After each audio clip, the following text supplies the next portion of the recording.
Next, Tom Brenneman and Ron Pitts have the call of the Lions and Packers. Now, with Election Day coming this Tuesday, we've been bombarded with political ad after political ad. Here are a few the FCC wouldn't let air. If you want a congressman whose motto is blood, sweat, and tears, then on Tuesday vote for Big John Teerling.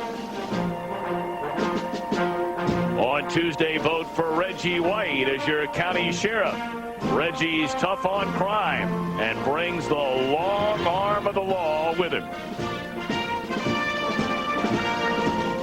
Barry Sanders runs like our presidential candidate. You can't pin him down as he flip-flops to Election Day.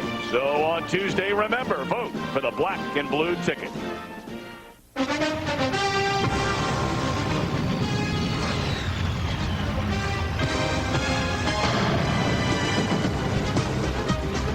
A sunny but cool Sunday afternoon at Lambeau Field in Green Bay for the Central Division matchup between the 4-4 Detroit Lions and the 7-1 Green Bay Packers. A pleasant good afternoon, everybody. Alongside Ron Pitts, I'm Tom Brenneman. Welcome to the NFL on Fox. The Detroit Lions are in a little bit of a trouble, Ronnie. They have lost the last couple of games, and now they're without their starting quarterback, Scott Mitchell. Yeah, Don Mikowski's going to start. Kind of a homecoming for him coming back to Green Bay to play. If anything else, he will give Detroit mobility in the pocket in terms of passing. The big key for them, Barry Sanders. I think Barry Sanders has to get the ball early. Talking to Wayne Fonts yesterday, he said we're going back to basics. Well, to me, that means I'm going to get him the ball, get it to him a lot early in the game, and see what he can do. That's their problem. The guy has gone last 6 games not going over 100 yards. Get him involved and see what happens. Well, as far as Green Bay is concerned, they have to be troubled about their wounded wide receiving core. They've lost Robert Brooks for the season, now Antonio Freeman for the next 4-6 weeks. What now? Yeah, Don Beebe becomes the go-to guy. Talking to Brett Favre yesterday, he needs to catch 50 or more balls toward the end of the season. Anthony Morgan is back. Everybody's excited about that. He's actually going to play some today. Terry Mickens will be activated for the first time. These 3 guys have to be productive on the perimeters. Don't forget about the tight ends. 2 Pro Bowlers, Jamorian Jackson, they'll step up. Dorsey Levens, Edgar Bennett, not only running the ball, but they got to be effective in terms of catching out of the backfield. All right, we'll keep an eye on that today. Coming up, it'll be the Lions and the Packers from Lambeau Field after these messages from your local Fox station. Dominate, guys. Dominate. 1, 2, 3. Dominate. Titletown, yellow towels out in Green Bay, Wisconsin on this 43-degree fall afternoon. Wayne Fonts. In this his 8th year, the all-time winningest head coach in Detroit Lions history, 57 years old, out of Canton, Ohio. And Mike Holmgren, what a job in this his 5th season. He's led the Packers to 4 consecutive winning seasons, and that was last accomplished by the great Vince Lombardi. Well, the Lions have won the toss, elected to receive. So we'll see this Detroit offense minus Scott Mitchell right from the get-go. Yeah, and I think what that will mean is, like we said earlier, more mobility with Don Mikowski back there. If Don doesn't see what he likes, he will not hesitate to get out of the pocket and try to make something happen. Hendricks spins it away, low line drive, and it'll take a couple of hops before Glenn Milburn picks it up at the 5-yard line. Tries to turn it to the outside, and he steps his way out of bounds at the 26. Tyrone Williams there to force him out. So offensively, it'll be the former Green Bay Packer, 32-year-old Don Mikowski. He spent the 87. Mikowski getting his first start since 2 seasons ago. And here's Sanders, a big hole off the right side, and he has first down yardage out to the 38. Leroy Butler there on the tackle after a 12-yard gain. The #1 defense in all of football. The ends, Sean Jones and Reggie White. Brown and Dotson having huge years in the middle. Young linebackers, Williams and Simmons, a veteran Kuntz in the middle. And a secondary responsible for 22 interceptions this season. Evans and Newsom the corners. Robinson and Butler are the safety. So right out of the chute, Sanders a 12-yard gain. Looked like a blown play there. Mikowski has to eat it. And he maybe got back to the line of scrimmage. Sean Jones able to trip him up. We already saw it right off the bat. Barry Sanders. Get it to him now. 20-25 times a game he has to touch that ball. That's the number. Favre is the most accurate passer in NFL on the move. Keep him in the pocket. Don't let him go, especially to his right. Maximize artillery. They got to use everybody. We talked about the 2 Pro Bowl tight ends, and then Dorsey Levens, Edgar Bennett in the backfield. running it as well as catching it. All hands on deck for this one. Well, Scott Mitchell, the third quarterback today. Johnny Johnson, a rookie out of Illinois, the number 2 man behind Mikowski, who is dropped by Reggie White. Talking to Tom Moore, the Lions offensive coordinator, before the game, he is so worried about the front four of the Green Bay Packers. And then you got to start with the worry on Reggie White. Mikowski doesn't see what he wants downfield and just has to try to make something out of it. But they are the reason they're the #1 defense in the NFL. They have people up front that get heat, and they can block up man-to-man down the field. It's some pretty good corners in Newsom and Evans. That is not a sack for White. It was a 2-yard gain, so it brings up 3rd and 7.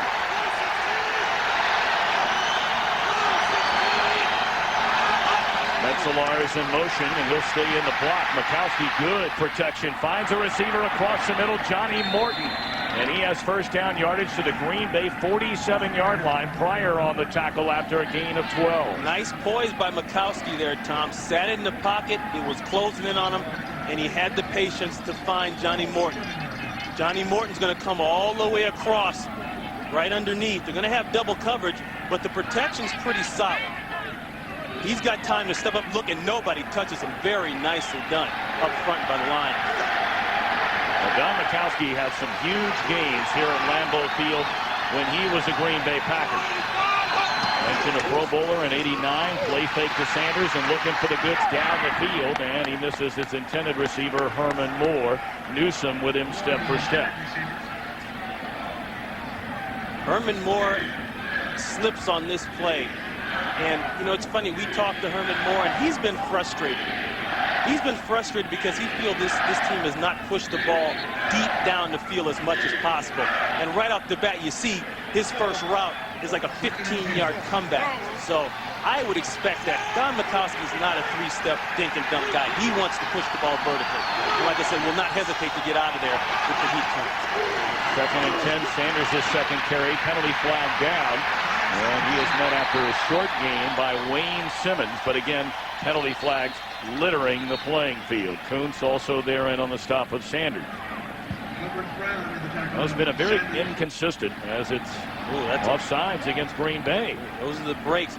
Most of the coaches for Green Bay are a little bit worried about what Mikowski might do to them today. It's one thing to have a guy come in that you haven't seen. Offsides, number 21, defense, lined up in the neutral zone, 5-yard penalty, 2nd down. They got Craig Newsom as we look at Fritz Shermer here, the defensive coordinator for Green Bay. Craig Newsom in a bump and run position, lined up a little bit too close to the line. Well, you don't see that called very often, but he knows going up against Herman Moore that he's got to try to get him and get him early. After the penalty, a 2nd and 5, Herman Moore in motion, and Sanders will get another try, trying to turn the corner outside, and could not escape a host of Green Bay tacklers. Newsom there, along with Robinson, forcing into the outside, was Reggie White. Isn't that amazing how this guy, looking at Barry Sanders, always makes people miss? And that's why I say get him the ball, get it to him early. They've been messing around trying to get the passing game going because defenses are using 8-man fronts on them, and they're trying to use the receivers, but people come into a game, they fear one guy first, and that's Barry Sanders. 6 defensive backs check in for Green Bay on this 3rd and 5. Moore again in motion, and Mikowski rolls left, in trouble, but he will run for the first down as he slides to the Green Bay 34-yard line. That's something they wouldn't have with Scott Mitchell. The recognition that it wasn't there, and now go ahead and get out of there and make something happen. Sean Jones looked like he jumped off sides. I mean, no flag came. But here, Mikowski doesn't see it. It's good coverage downfield, knowing where the marker is. That's what he can bring that guy maybe wouldn't bring. Well, you talked about that, and Wayne Fonts discussed it with us a great deal last night. Very impressive opening drive. 5 rushes, a couple of passes. It's another first down, and Mikowski looking downfield for Herman Moore, and he overthrows the intended receiver into double coverage.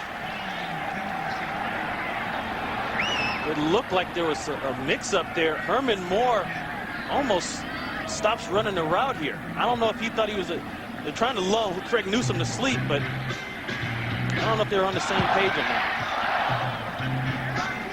A lot of different formations. That's one thing that Wayne Fonts told us that would go on today. A lot of motion. They can't just stay predictable. They got to move people around. I've seen Herman Moore moved around twice now in motion situations and not just stuck on that right side.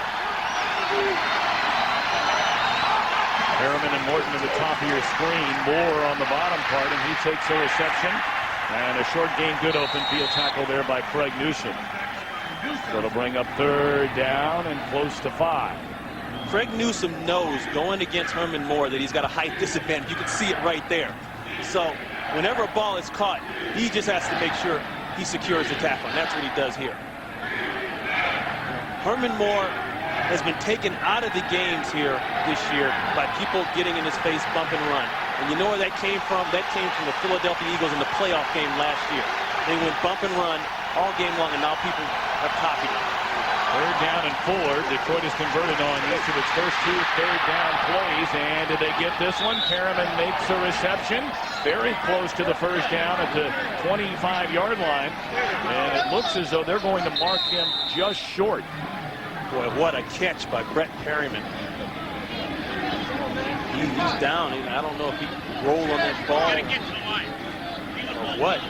Let's welcome this week's Oscar Mayer and Kraft Foods. They know where the marker is.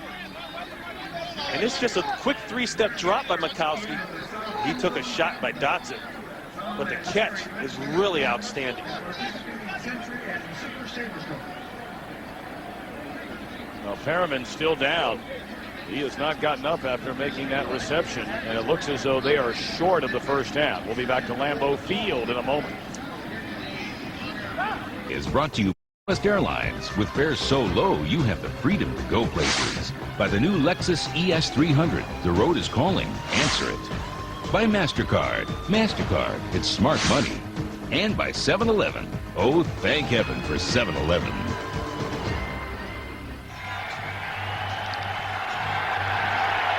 No score. Green Bay on 4th and inches on this opening drive. Barry Sanders in motion. And now Herman Moore. And it looks as though there was movement along the line of scrimmage against Green Bay. And they got Gilbert Brown. They were never going to snap the ball. They were going to go with the hard count, see if they could pull someone off, and they did it. Whoa. Well, wait a minute. They're saying that Brown was drawn off sides by Glover. Head bob, offense, Head number bob. 1, 5 yards, 4th down. And if I'm Wayne, I'm mad too. Well, let's watch and listen in on the snap count.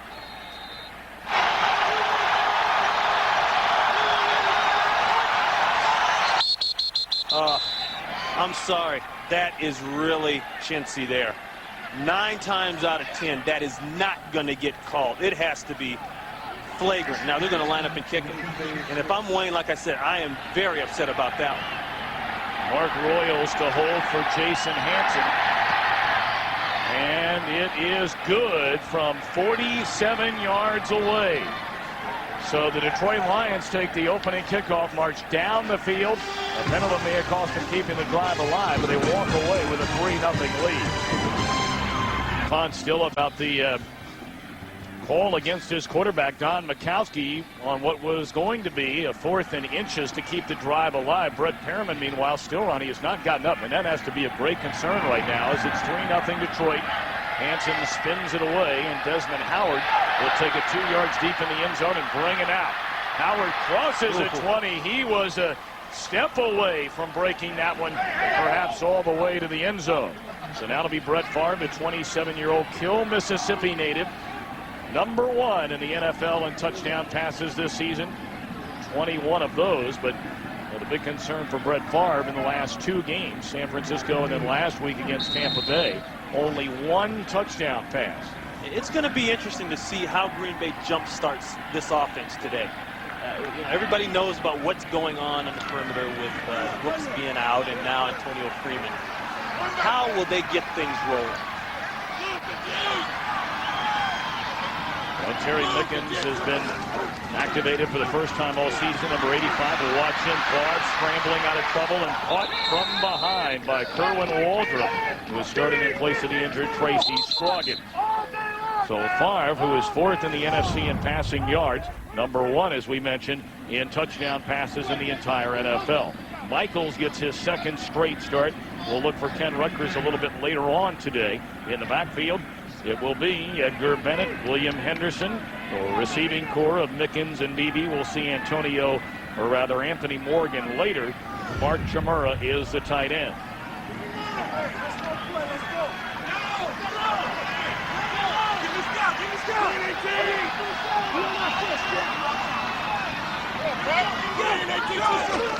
Beebe in motion on a 2nd and 9. Bennett trying to slip to the outside, cuts back in and crosses the 30 to the 31, where he's met by Greg Jeffries. Defensively, the number 8's got a bung of ankle. 3rd and 5. Dorsey Levens alone setback. Favre, good protection, drops it off to Mickens across the middle, and he leans to the 37 for a first down. Jeffries couldn't hold him back from getting there. Yeah, and I would imagine that Jeffries is one of the guys they want to work on. He's coming in replacing Corey Raymond at that corner position. Done a good job, but when there's new meat in the game, you go after that new meat. And this is good awareness by Mickens. He knows where the first down marker is, and a nice job by Jeffries trying to keep him from crossing that line. Good extension there. He's getting back now fresh off that ankle sprain that's hobbled him pretty much all year so far. Well, that is the first catch of the season for Mickens. Chmura and Jackson into the game, and this is Keith Jackson still on his feet. Close to another first down out to the 47. Then he blades in on the tackle. Well, while we have a moment, let's send it back to our Fox Television Center in Hollywood and our main man, James Brown. Tom, take a look at this run by Herschel Walker, now 4th all-time in total yards in NFL history, thanks to this 86-yard opening kickoff return that set up a 1-yard score by Emmitt Smith. Dallas on top by a touch. TB and Ron Pitts. Ronnie, what a big year he's having. Yeah, I think Dallas has just woken up right now, okay, and it's time for them to play. Their season has started as of last week, and they are going to be hard to play against from here on in. Green Bay's got to go down there in a couple of weeks. 2 weeks, too. And they're going to catch them in rare form, I'm afraid. It was good enough for a first down on the reception to Mickens. This is Dorsey Levens trying to break it to the outside, stays on his feet and picks up close to 7, shoved out of bounds by Ryan McNeil. This is a man you thought has to get a little more involved in the offense. Yeah, he does. You know, if you look at Dorsey Levens, he runs with the same kind of quickness and agility that Edgar Bennett does, but he's a little bit bigger, and he catches well out of the backfield. He's a guy I think is going to be involved more, and that's one thing that Mike Holmgren has to do now with what's going on and the perimeters. He's got to get his people involved. Everybody, you got to use all your weapons. Perriman had the wind knocked out of him, but he looks like more than the wind is bothering him. Well, that's the report they've given us. He will return, but it certainly didn't look good. 2nd and 2, and Favre back to throw. And has a chance. Nearly intercepted. Should have been intercepted by Ron Rice. And look at Ron Rice pointing to the sun. Ron, I don't know, man. That's... oh, he had a perfect break on it. I'm not sure where Favre is throwing the ball. Ron Rice is standing in the post. Look at that. Oh. Maybe the sun did catch him. I don't know. We have to give him the benefit of the doubt. There's Ron Rice right there. I mean, perfect beat on the ball. He should have gone up and chest caught the ball. That's why you chest catch the ball. It's a much more safer catch when you have things like the sun in your eyes. You had a few of those in your day. Oh, yeah. I didn't have hands. I had to chest catch. 3rd down and 2 for Green Bay, trying to keep their opening possession alive, and they will on the completion to Bennett. He is pushed out of bounds at the 37-yard line. Coverage by Reggie Brown. Yeah, that's huge. Missing that interception now. Green Bay comes back. A completion to Bennett gets a first down. These are the type of things that Brett Favre can do to you. You can't let him off the hook. The guy has such a remarkable touch on the ball. No, he does. Edgar Bennett. Yeah, and he's a strong thrower. You know, when he first came into the league, people wanted to criticize him. They said he couldn't throw strong. He didn't have a strong arm. Well, he does have a strong arm, and he's very accurate, especially on the run. Barber's 5th pass of the game, screen to Bennett, and he tried to slip in between a pair of tacklers, but a good play made by Henry Thomas to slow Bennett down. And Aaron Taylor leading the way when he comes a call, and you know he's there. Yeah, and they're going against a defense that, in all respects, has been butchered. They have not been healthy, especially on their right side. They've had trouble at the linebacking position, as we look at Jim Eddy right there, the defensive coordinator. They've had trouble at the linebacking position all year long. Really haven't started the same set of guys since way back at the beginning of the year. Scroggins, he's out again. Reggie Brown, been on and off, injuries. That's a personal problem. Stephen Boyd. And then you lose Luther Ellis, the big one, as a starter. 2nd and 3, and Levens will come up shy of the first down. Ran into Thomas and Bourget along with Ellis.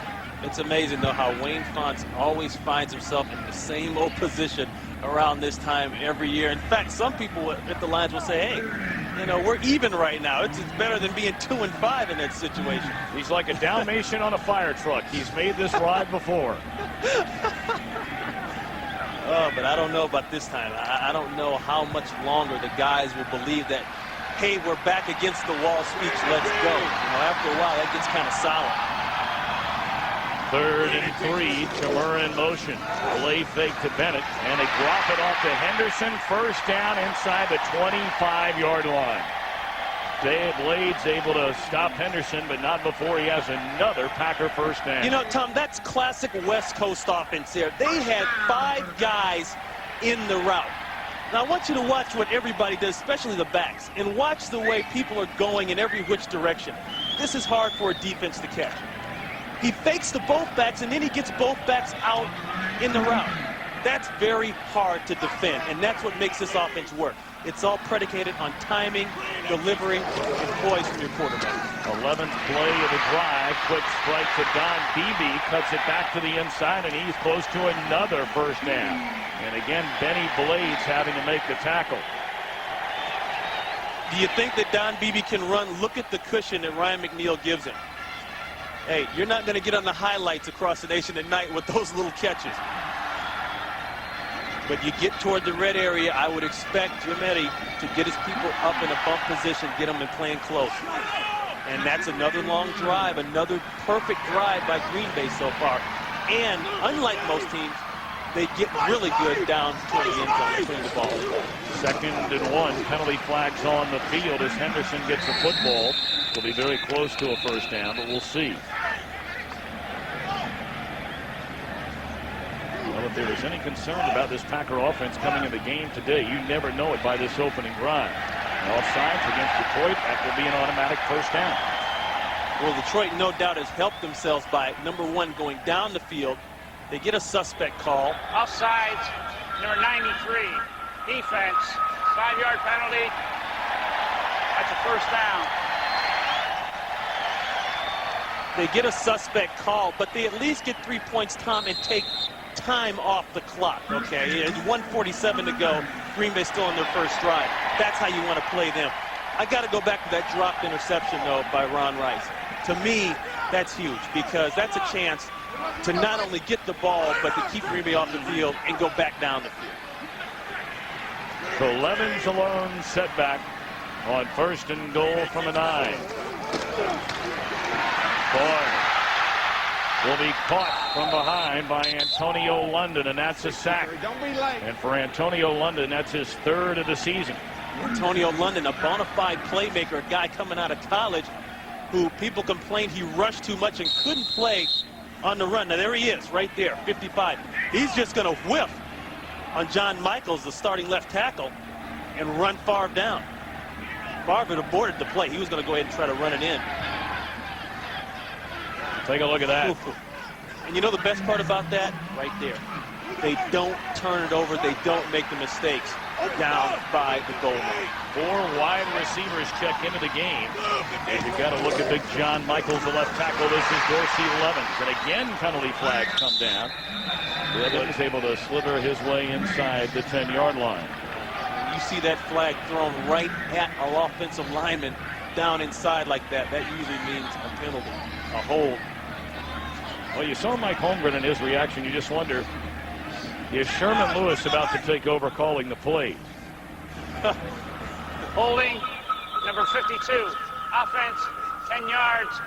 Still second down. That's Frank Winters, the center. Well, I'll tell you, the center's job around the league is to hold, okay? If he can't hold coming out of college, then he can't play in this league. It's just a matter of whether or not they see him. And Frank Winters, I mean, he's a brawling type guy. He will get after it with you all day long. And he's got to be today going against a guy like Hank Thompson. And I look down there and I see Luther Ellis finally in the game. So Mark Chimura will see what he can do about getting his Green Bay offense going the other way.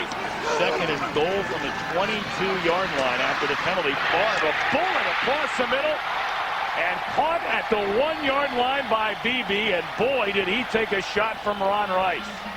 21-yard gain as BB has not gotten up. And Holmgren, once again, has to hold his breath because another wideout is down.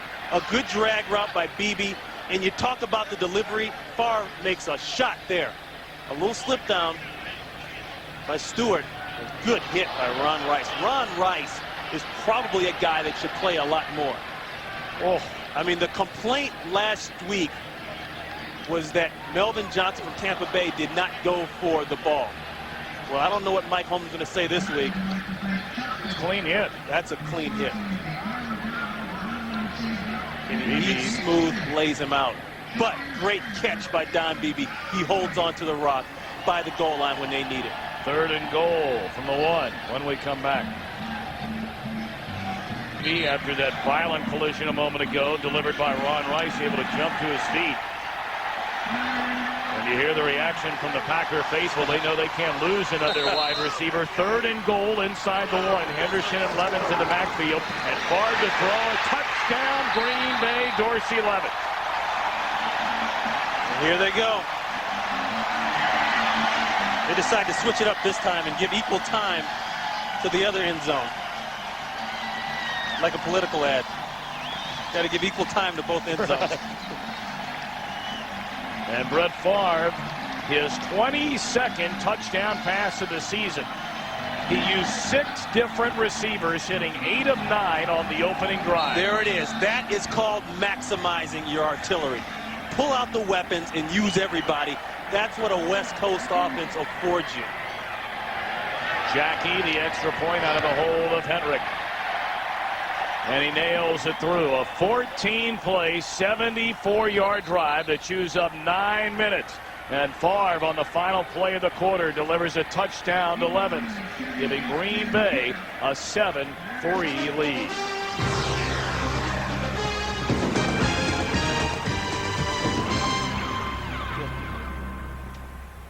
It away as we open the second quarter, and this is Glenn Milburn from his 15-yard line, breaks a couple of tackles, ran into his own man, and was able to stay on his feet out to the 32-yard line, tackled there by Ron Cox. 7-3, Green Bay leads. Back to Lambeau in a moment. With Ron Pitts, Tom Brenneman back at Lambeau Field, Green Bay, Wisconsin. Impressive opening quarter, opening drive for each team, a 7-3 Packer lead. But before the game here today, now your dad, the legendary Elijah Pitts, played for the legendary Vince Lombardi. Take a look at this before the game today. Yeah, look at this, the unveiling of the new stamp. Boy, that's something else. Daughter Susan, part of the pre-game festivities. He made a lot happen here. I should say he did. So the second drive of the game for the Detroit offense. Don Mikowski, very impressive. When they first had the football, and a huge hole for Sanders. Couple of men to beat, and still on his feet, cuts it back to the inside, and he's all the way to the 35-yard line. Leroy Butler on the tackle after a 37-yard gain. There it is. Very early, very often, and you know what? He's going to get a few here, then he's going to break one right here. Watch this hole open up. Nice job there by Compton, and an overscrape by Wayne Simmons, the linebacker. That makes it happen. And it's never over until you get this man on the ground. This is what they need. Look what this does to field position. Doug Evans misses a tackle there. Metzlar is a pretty nice block. Sanders again. How did he avoid a couple of Green Bay tacklers there? He's to the 30. Look, did you see what he did to Gilbert Brown? As big as Gilbert Brown is, all 325 pounds of him, he just made him look completely silly. Well, Barry Sanders, who has not rushed, as Ronnie pointed out earlier, for 100 yards in the game since week 2. Second longest round of his career. 4 carries today, 50 yards. Metzelar's in motion on a 2nd and 5. Sanders his 3rd straight carry, and he has another first down to the 23. Mike Pryor on the stop. Now, let me ask you something. What do you think the problem has been with the Lions in the last 6 weeks? Has it been the passing game? So you're saying you like this guy a little bit? He's okay. I can live with this guy. You know, something about this little guy kind of grows on you. You know what I mean?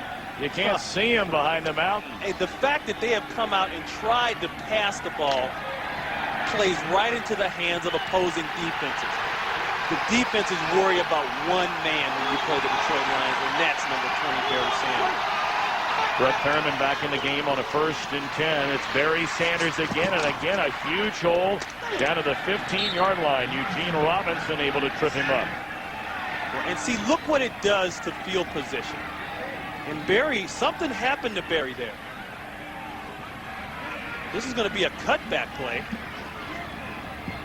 He's going to start it off to the right side and then cut back. It makes nice yardage on it, but it looked as though Barry hurt something on the way down. He got hit right on the back, and you see he's mad about it too. It looks like that face mask from Eugene Robinson got him right on the small of the back. Ron Rivers has checked in the game for Barry Sanders, and he'll get the carry. And he appears to have close to first down yardage. Needed to get to the 13-yard line. Gilbert Brown on the stop, and here comes Mr. Sanders. Bear in mind, over the last 6 weeks, there have been 41 100-yard rushing games. Barry Sanders, one of the greatest backs in the history of the NFL, none. And you look at what he averages per carry. He's 4.4 yards per carry. All right, last year this time he was 4.9, and everybody's complaining and crying about it. But do you know what 4.4 does to you on 3rd down situation? You're looking at 3rd and short every single time. Anytime you can average over 3.5, you are doing something really good running the ball. Well, the carry by Rivers is good enough for a first down. And see, look what's happened to field position now. One big run, they're over the 50, they're down here inside the 20, and now they just keep handing it off. Got to give the Lions a lot of credit offensively, minus their starting quarterback. Trips to the left on a 1st and 10 at the 13. Metzelar's in motion. They play fake to Sanders. Good protection. Throw to the end zone. It's broken up by Robinson. Boy, I thought Eugene Robinson had his hands on that ball. There's a guy that catches 200 balls a day out of a jugs machine in practice. They come with the play action. Going to fake it to that man, which is a pretty good idea with the runs he's had. I thought Don let this ball go in the midst of traffic. He doesn't have a lot there.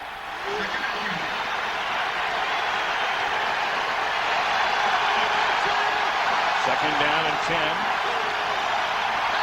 from the 13. Boy, the delay handoff to Sanders, penalty flag down, and they will blow the play dead. They had movement on the left side of the offensive line. I don't know whether it was Metzlar's or Roberts or Compton. Somewhere on that side, somebody moved. And, you know, I thought that was a good job by the officials in, Tom, of making sure to blow the play dead. The play, it does not count. Make sure everybody hears it. False start. Number 72, offense. Moving prior to the snap. It's a 5-yard penalty. Second down. That's big Ray Roberts right there. Let's see if we can pick it up. Ooh. That's tough. That's hard to call. His hand might have come up a touch early. That just looked like a basketball player, that great first step, and they call you for traveling because nobody else can do it. 2nd and 15 after the penalty. And the ball back up to the 18-yard line. Morton in motion. Mikowski to throw. Looking Morton's way through the hands. Penalty flag down on the far side of the field. Looked like Kuntz came inside on the blitz and might have got across the line early. Other side. Legal procedure. It'll be against Detroit, and it looks as though Kuntz is thinking about declining the penalty. Number 87, offense. That penalty is declined. 3rd down. Johnny Morton. Okay, now he's right here. What he does, he starts creeping toward the line. That's called drifting. Right there, see? And that's a good call. That's a mental error. He knows he can't do that. 3rd and 15. And you see what they've done from 11 yards or longer on the 3rd down. They're going to hand it off to Barry Sanders. Cuts back. Avoids one. Still on his feet. He's going to the end zone. Can you believe that? He made something out of absolutely nothing. And then people want to know what's wrong with the Detroit Lions. Nothing. You didn't give the ball to Barry Sanders enough early in the game. Unbelievable. You don't call it blocking because he's got to avoid a guy before he even gets across the line of scrimmage. Eugene Robinson, is he strong? Yeah. He runs away from people. Boy, a play looks like it's dead. Next thing you know, he's flipping the ball to the official for a touchdown. Hanson on for the extra point, and it is good. So, for a second straight, wait a minute, penalty flag down on the field on the point after touchdown, but that gives us a second to show you the magical run by Barry Sanders, which is given. And you know what he showed me? I have to interrupt. You know what he showed me there? He showed me strength, because Eugene Robinson had a lock on him, and he shivered him away with a forearm. Well, apparently the penalty will be against.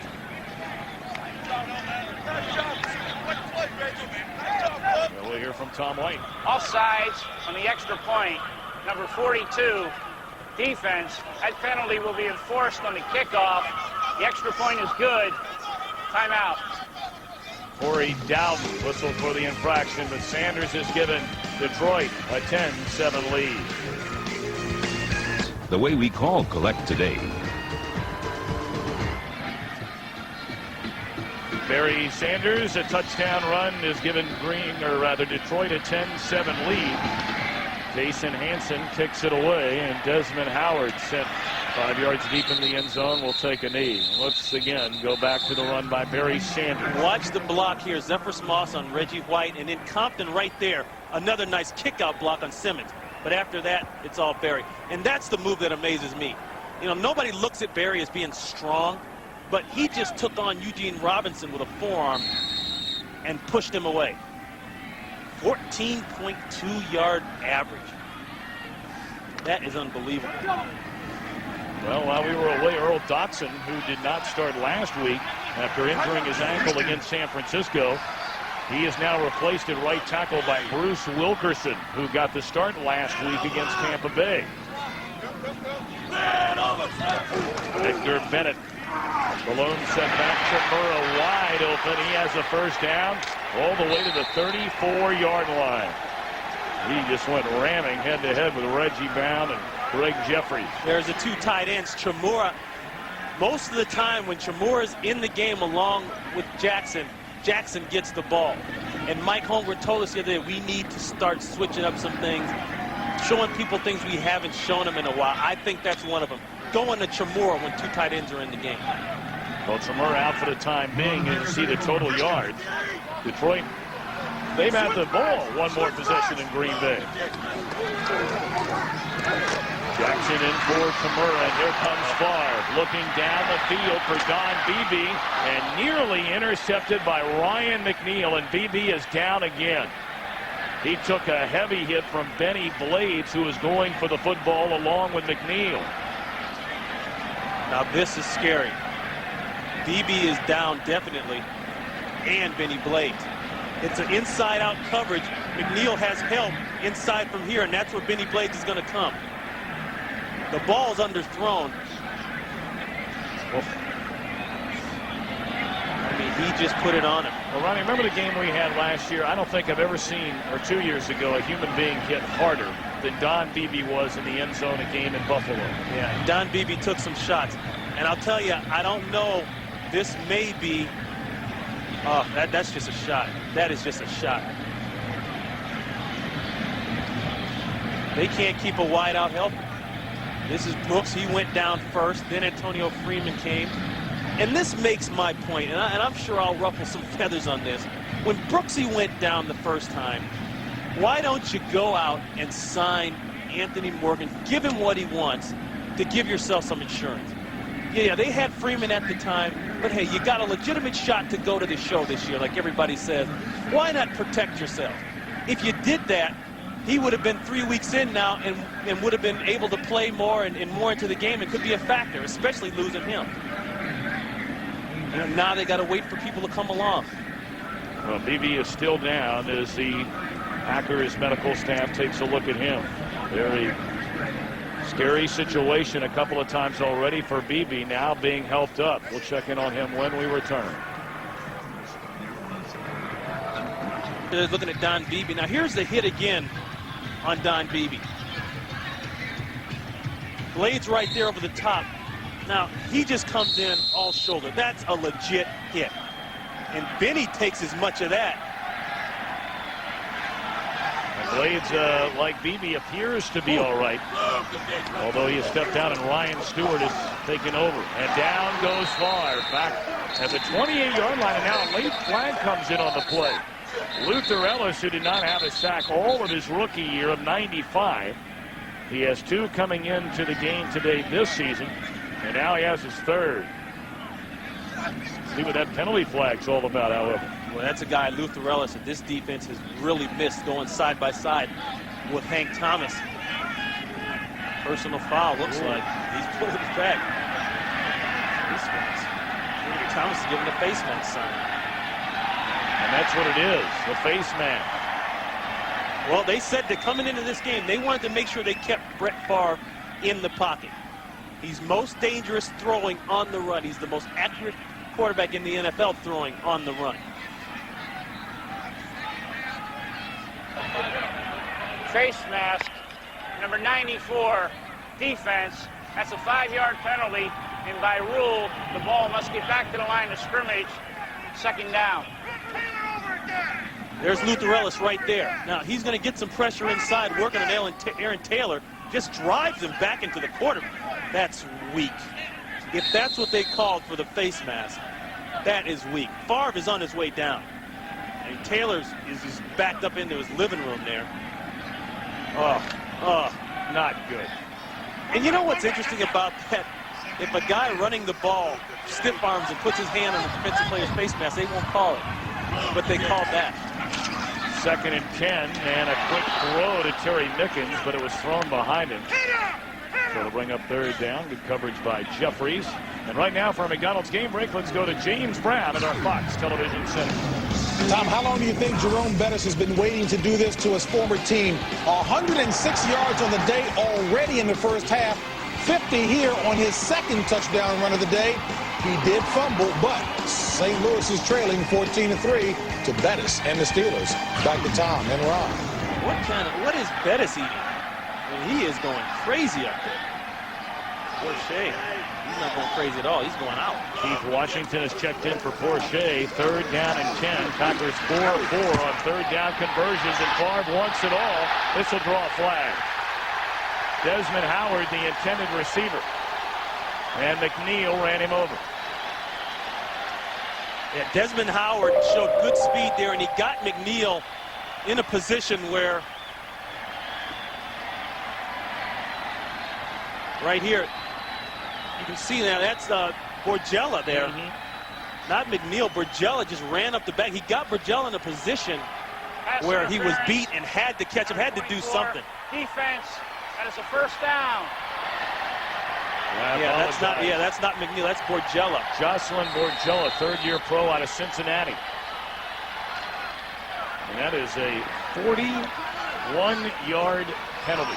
Look at John Ponce there, the defensive back coach. Of course, the brother of Coach Wayne Ponce.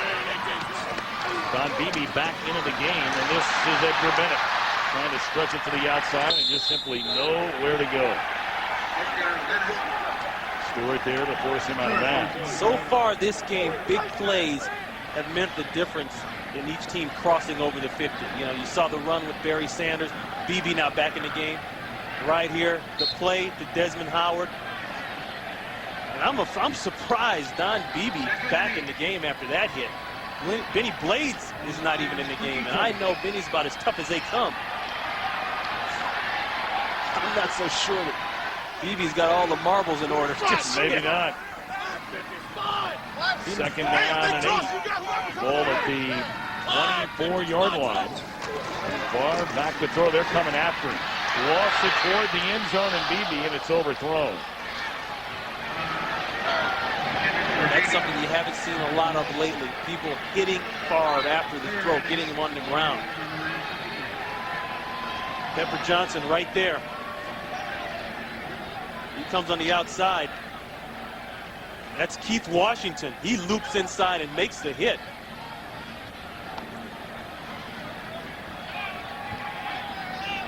Well, Washington is in there because of the injury a moment ago to Robert Porcher.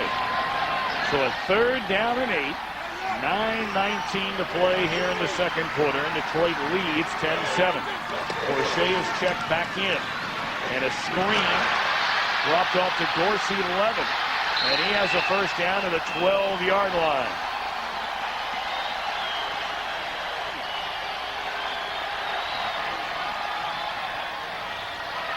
There's Dorsey Levens. This is a guy we talked about getting more involved in the game on the perimeter. This is what they have to do. You know, they don't have the knockout punch like they used to on the perimeters. It's got to come inside now. The game's got to be inside with the tight ends and the backs. Well, you see what the Green Bay offense has done inside the red zone this season, and they're looking to add to those numbers. 1st and 10 from the 13. Levin takes a handoff. Has to get to the outside, and he's close to the 5-yard line. That's what surprises me about Dorsey Levens. He's a little bit faster than people think he is. Here's a guy that goes 235. You know, he just outran 2 Lions around the corner. Well, he gained 9. Levens originally a member of the Notre Dame Fighting Irish, and said goodbye, transferred to Georgia Tech.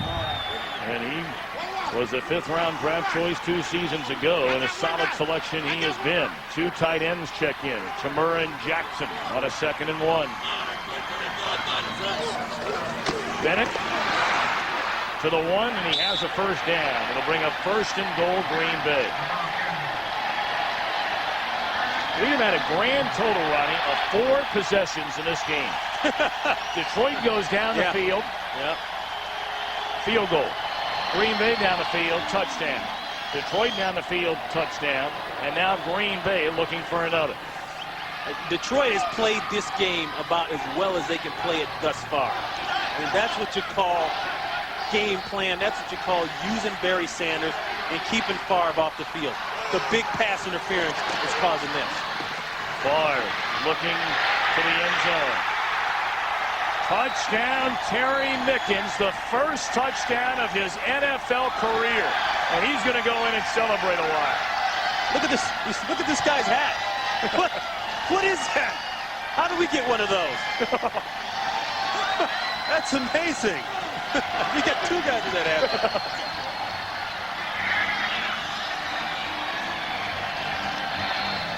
Boy, Terry Mickens has to... Well, there are those hats.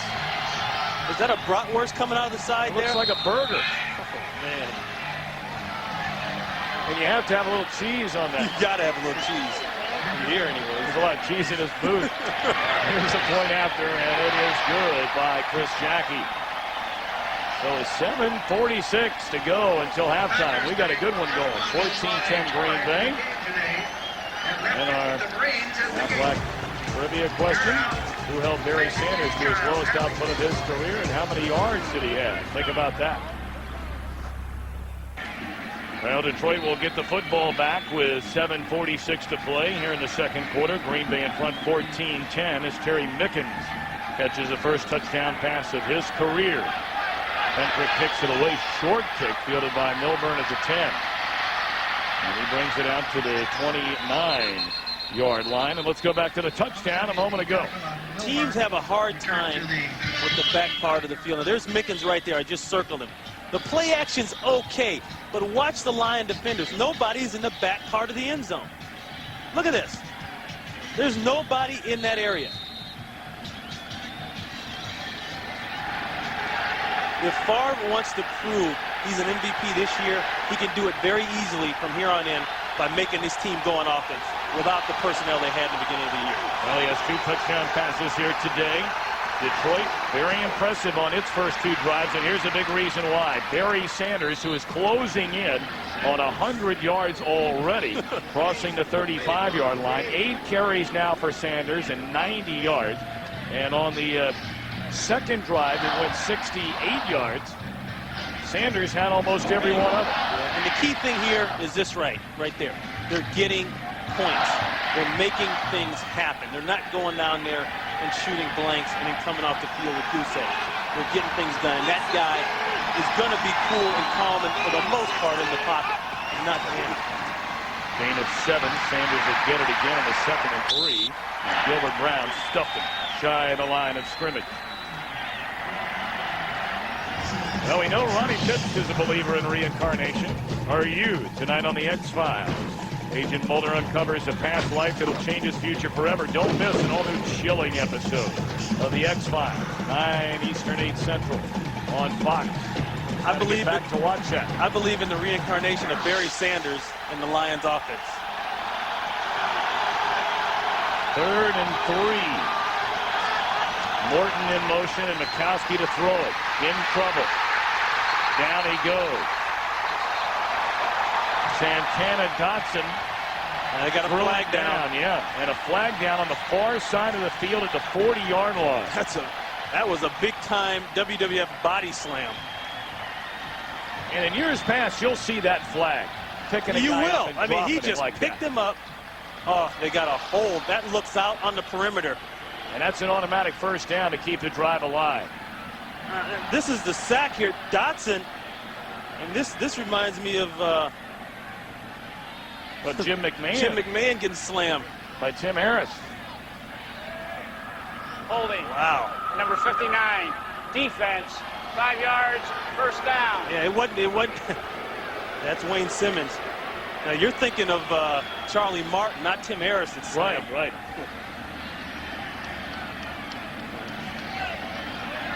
See, those are huge penalties. Come finally get pressure, do a pretty good job of getting to the quarterback, and now they have the hold.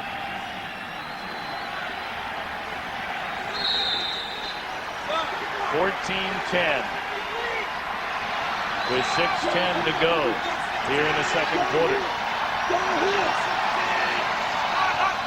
That's Lars in motion, short drop, and he was the intended receiver, but it was thrown a little too low. I got to apologize to Tim Harris. Drew a blank there a minute. He was too good a player to do something like that to somebody.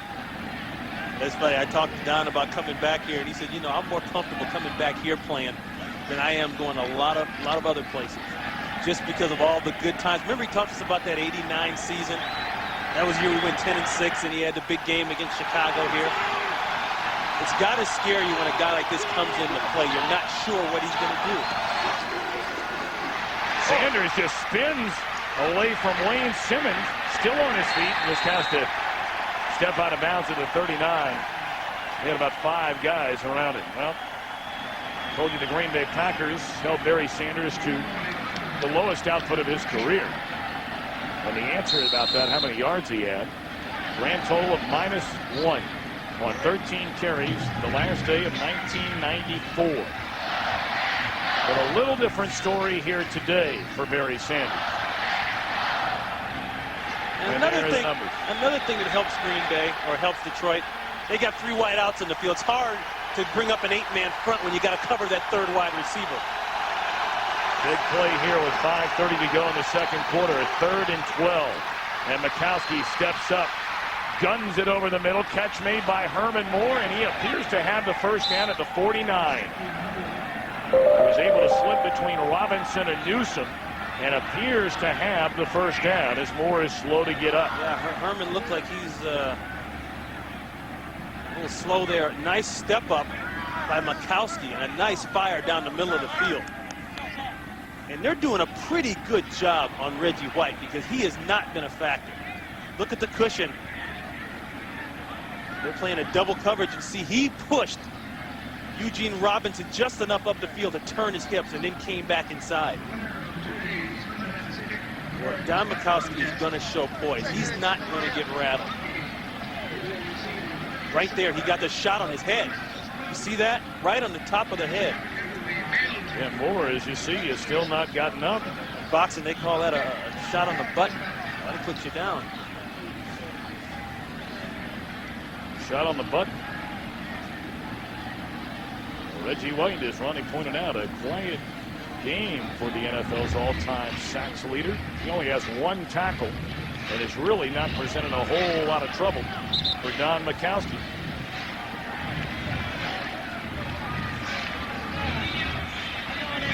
There's been so much talked about type of hits and crown of the helmet hits and all that. Well, actually, Newsom's pad gets him right there. Herman, you sure you're okay? Aubrey Matthews has checked into the game, and it was good enough for a first down. Penalty flags on the field. Barry Sanders, Better get him. is still on his feet, tiptoes his way along the sideline, and he has a first down to the 38-yard line. Look at Favre. Gain. Look at Brett Favre patting Barry on the head. Well, you know that's respect. When an MVP comes over on the sidelines and pats you on the head and says, good job, you know you're doing something good. Another penalty will go against the Packers. That's Sean Jones. Offsides. Number 96 jumped into the neutral zone. That penalty is declined. First down. I thought he was an inch from breaking this thing. I thought Green Bay relaxed when he got on the sideline. But look at this. He's so close to taking that one again. And then he gets stopped by the MVP. 11 carries, 99 yards for Barry Sanders, and Herman Moore is still on the Detroit sideline. Sanders will get it again, and again has a hole, and close to 8 more yards for Barry Sanders. Stop made by Brian Williams at the 30-yard line. Did you see the block by the rookie Jeff Harding, 64? Here he is right there, 64. He comes off and gets a linebacker and pushes him all the way. He's not even in the frame. Reggie there tries to come right here. He's going to come off and get George Kuntz and push him all the way back into the secondary. That's what you call taking a guy right out of the play. Gain of 7, second and 3, as Sanders is now rushed for 106 yards. He'll lose a few there. And then he has a few words for Wayne Simmons and gives him a little forearm shot. That's unusual because you don't see Barry do that very often, but he's done that more and more this year, I think. He got in a jawing contest with somebody a few weeks back, and that's unlike him. You talk about a very unselfish guy. This whole time people have been talking about what's wrong and his yards and all that. He said, hey, I'm only worried about one thing. Do we win? That's what the biggest problem is, not my yards per carry average. 3rd and 4, Herman Moore back into the game. Flags down, and they're going to whistle the play dead.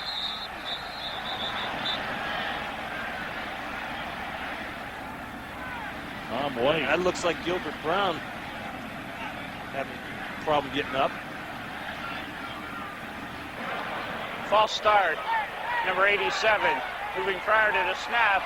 That's a 5-yard penalty. That is the third down. Second time that Johnny Morton has been whistled for a false start. His head clearly not in the game early on. Now Morton's right there. He's stationary. See, he does that little bend takeoff. I don't know if you can say it's because of the cadence difference from Mitchell. Nobody else has a problem jumping outside in the receiving corps. Or along the line, for that matter. 3rd and 9 after the 5-yard penalty. Mikowski right through the hands of Herman Moore. And it would have been good enough for a first down. Well, you know, is the sun bad on that side? Because it looked as though Herman, number one, didn't expect the ball that fast. So that's a good look at it. And we saw Ron Rice drop the interception and point it right to the sun. And Herman looking back at the sun there. Well, you know what? On a ball very high into the air with a lot of arc, right? I can understand that. That ball didn't get more than 4 feet off the ground or Herman more. So this is going to be a long field goal try of 55 yards by Mark Wood. Watch the fake. And they're going to pooch kick it. That will run and go out of bounds inside the 15-yard line, down to the 13. So Wayne Fox not going to take the chance of having Green Bay add to its lead with 2:40 to provide aerial television coverage. And here on Fox, the Eagle has covered both baseball and football since its first flight back in August. I have a strange feeling that you could probably get a Colt Miller in Lambeau Field somewhere here today. But don't try to get one after 10 o'clock tonight, especially if they win. Nobody will be alive by then around here. First down, and Favre coming out throwing, and wants a bundle for Don Beebe, and it's thrown out of bounds. Great coverage here by Ryan McNeil. Favre has taken more hits today than he's taken in quite a while, at least this year. That's legal. That's at one step after. And then we got to go back to the guy we saw in the beginning of the game in the tease there, John Tierling, defensive line coach. He loves to get after people. He loves to get quarterbacks out of the game. 2nd and 10, 2:37 to play in the second quarter. And Green Bay with all 3 of its timeouts remaining. Victor Bennett in motion. Short drop throw to Mickens on the far side. He's shy of the first down to the 21-yard line. I think Detroit has done what they have to do this game so far. That's put Barry in it early. Hopefully you'll get some big plays out of it, which they have. And now you hold on to the ball and keep this offense off the field. This is a good example of what we're talking about here. I mean, they're running the football. That's plain and simple. Well, Brett Favre is going to allow the clock to run down to the 2-minute warning. This is a big play. When we return a 3rd down, if Detroit can hold, they'll get the ball back, and 3 timeouts remaining. Bay with inside of 2 minutes. That's in 8 games this season, Ronnie. 5 touchdowns in the final couple of minutes, 1 field goal. And you saw Don Beebe there. Pepper Burris, the trainer, came out and talked to him on the field. I still say Beebe cannot be 100% right now. You don't take a shot like that and still retain all your marbles. Well, it's a 3rd down and 2. Green Bay 5 of 5 on 3rd down conversions in the game. Favre in trouble, lofts it down the sideline. This may be intercepted. That's offensive interference. Yep, against Don Beebe. And the flag comes down. Brad Ford, the rookie out of Alabama, looked to have a bead on the ball. That's the same play they ran against the 49ers. It was an out and up.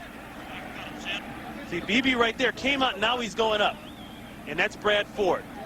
See, there is no way that Don Beebe is 100% healthy right now. I think, Ronnie, what happened was he ran out of bounds there, and that might be what the penalty flag is. That might be. He pushes right there, but going out, he cannot be the first guy to come in and catch the ball. Pass interference, number 82. Well, they got him for pass interference. That penalty is declined. 4th down. They could have got him twice. Yeah. Now, if you're Mike Holmgren, things are getting tough now. What do? You got Don Beebe, but is he healthy? Do you want to take a chance on keeping him in, hurting him maybe? Hedrick back to punt for the first time today, and Detroit should get good field position. Very short kick, end over end. Milburn a fair catch at the 44-yard line. Only a 36-yard punt. And Detroit in prime time position with 1:46 left and all 3 of their timeouts remaining. You make a good point there, Tom. That 3rd down play, that was huge for them. They're usually pretty good. Here's the gunner. That's Roderick Mullen. Now, see, that's illegal. He's got to try to get back in bounds. He can't run all the way down the field out of bounds. They made that rule because guys, when they got plastered out of bounds, they just keep running down by the heaters. until they came on. Looks like a good idea to me. So Mikowski takes over the Lions offense at their own 43-yard line. Penalty flags again down. Boy, Wayne Fontes is going to look back on this first half. His team might be leading. They might be trailing by 4, but they have made some terrible mistakes. Dropped interception by Ron Rice at one end. This is their 6th penalty. Start. Number 72 offense moving prior to the snap. That's a 5-yard penalty. First down. That's Ray Roberts again. That first one was questionable, but I don't know. That one they got him. Dockers Khakis halftime report coming up. J.B. Terry scores and highlights from Week 10. Also Fox NFL Sunday's Choice Cuts is back. All that and more on the Dockers Khaki halftime report. 5-yard penalty, 1st and 15.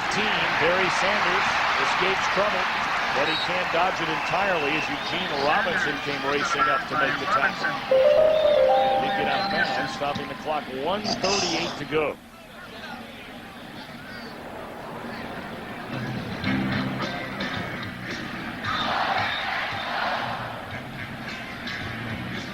Look at that. Missed tackles, broken tackles. The thing where he makes you look stupid are the missed tackles, because that's when you don't even touch him. You had a chance to touch him, but you didn't get to him. That's the ones that make you look like you never played football and have been drinking all night long. 2nd down and 15. Harriman in motion. Play fake to Sanders. Flag down. Herman Moore the reception at the 49-yard line, and Newsome shoved him out of bounds. See, that one's in the Packers secondary. An 11-yard gain on a 2nd and 15. And again, our referee is Tom White, a busy man, holding against Green Bay. Boy, this is very uncharacteristic of Green Bay, especially on defense. I mean, they have been dominating everybody. Fritz Shermer, their defensive coordinator. And now today we've seen a series of holding calls. We saw one on Newsome earlier, and then the big one on Simmons. Holding. A big march on. Number 59 defense. That's a 5-yard penalty. First down. That's Wayne Simmons again, the outside linebacker. He's right there. Oh, you know, it's one thing to get a block on a guy or stop him at the line. He just tosses Johnny Morton. And, you know, as blatant as that is, I'm surprised that's not a 15-yard penalty. They only call it 5. It's an automatic first down at the 44-yard line. Metzelar is in motion. And down goes Mikowski in the arms of Santana Dotson.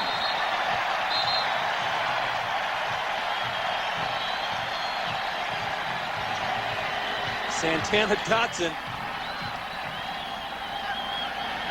coming up from Tampa Bay.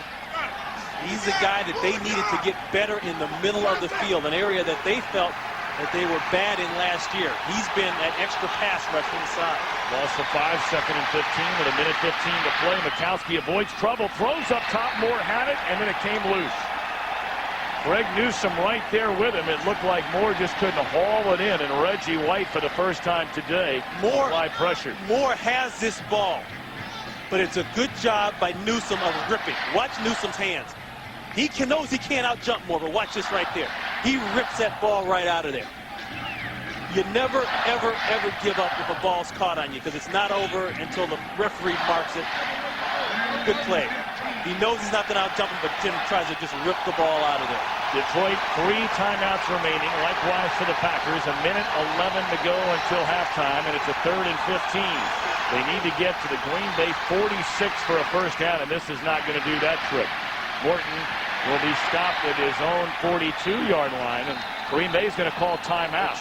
They have a minute 1 left, and they're going to get the football one more time. And we'll be back to Lambeau Field in a moment.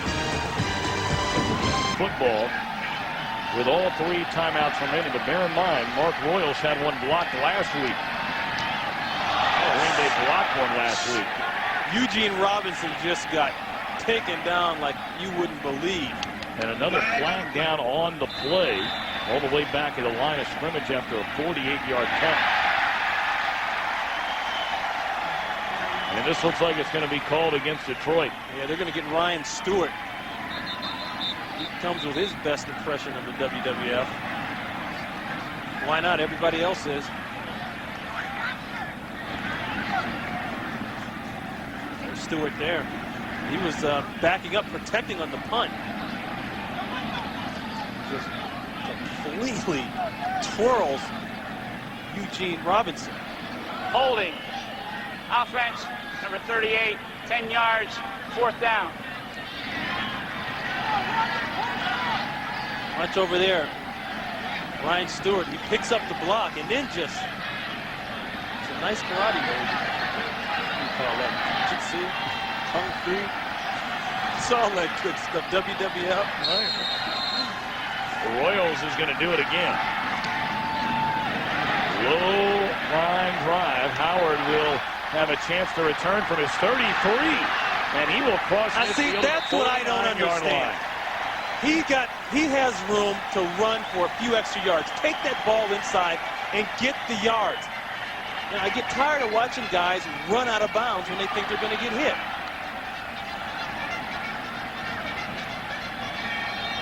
I mean, a nice return here, okay? And real estate is crucial down on this side. He's got a blocker right there. He's got people inside. Take it inside and run the ball. And it's not a matter of saving that much time on the clock, well, so you give up another few seconds. Right. Yeah. It stops anyway when you change, open the possession. And here's Favre to throw. Catch is made by Mickens, and he did not get out of bounds. Close to first down yardage at the 40-yard line. And they're saying he did get out of bounds after all. So the clock stops, 36 seconds left. This is where a lot of teams have slipped up on the Green Bay Packers, and this is where they've taken advantage of it. Inside 2 minutes, as you mentioned, Tom, they are very, very good at getting that last little kick before they run in at halftime. They always have the last word, and that's what you can't give them. Bennett and Levens in the backfield against Favre to throw. Near side, and step for step with Mickens with Ryan McNeil. It'll bring up 2nd down and 10. The ball at the Detroit 40-yard line, and there are 33 seconds remaining. Now, Chris Jackie's career long is 54 yards.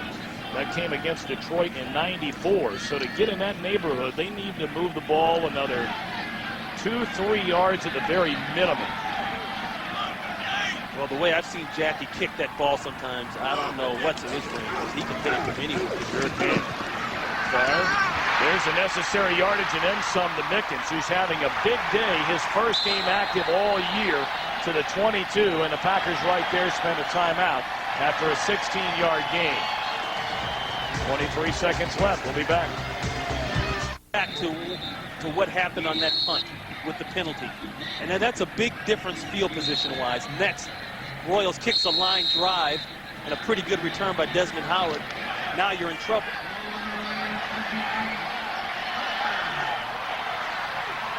So 23 seconds remain. Ball at the Detroit 23-yard line in a 14-10 Green Bay lead. Packers have 1 timeout left.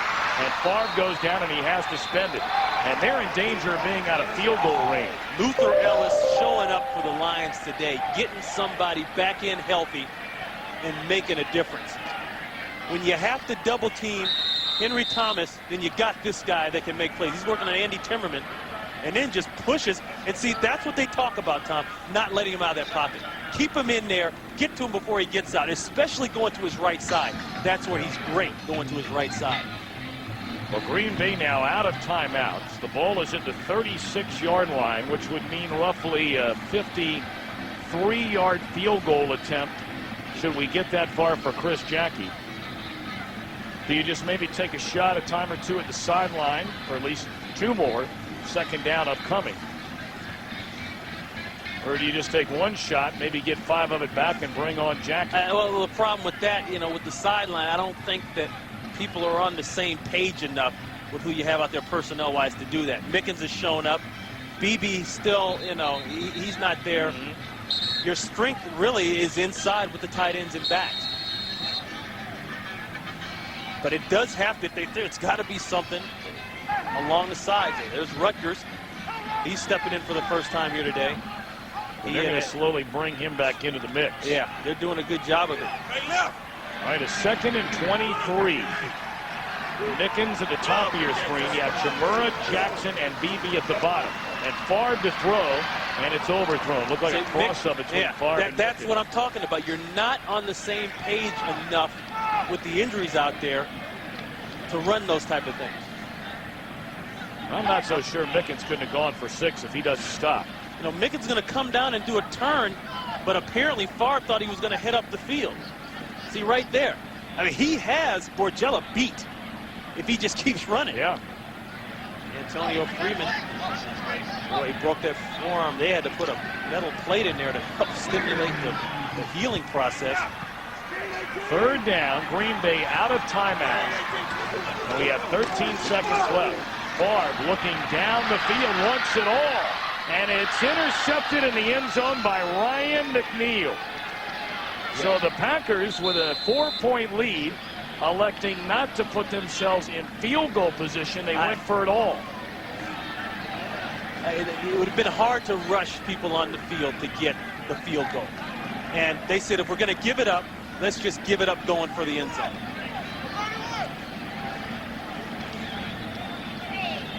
Well, another factor could possibly be the wind in the face of Jackie. But once inside the stadium, down a little bit, it swirls quite a bit. Yeah, that's huge, though, for Detroit. That says something going into halftime. Detroit goes from a team that comes in here on the way down, not happy about themselves, coach fired, all that kind of stuff, to now we are about to whip the division champion. So at halftime, Green Bay 14, Detroit 10. JB and Terry will be along with the Dockers Khakis halftime report following these messages. This is the NFL on Fox. Brought to you by Field in Green Bay, a 14-10 Packer lead, and here are the numbers from the opening half. Well, it's clear how each team is going to win. Detroit's going to try to win it by running, and Green Bay is going to try to win it by passing in spite of not having all the receivers intact. This right here is huge for Detroit. They are keeping Favre off the field and keeping that offense cold sitting on the sidelines. It's been a hard-hitting game, and you wouldn't expect any different. Tom Brenneman along with Ron Pitts. After all, they don't call it the NFC Black and Blue division for nothing. That's it. Yeah, Green Bay comes into this game already depleted in the wide receiving core, and now they're trying to get rid of Don Beebe. Don Beebe took some shots here early. I mean, some big-timers. I tell you, I didn't know if he should be allowed to come back on the field. Here's the first one.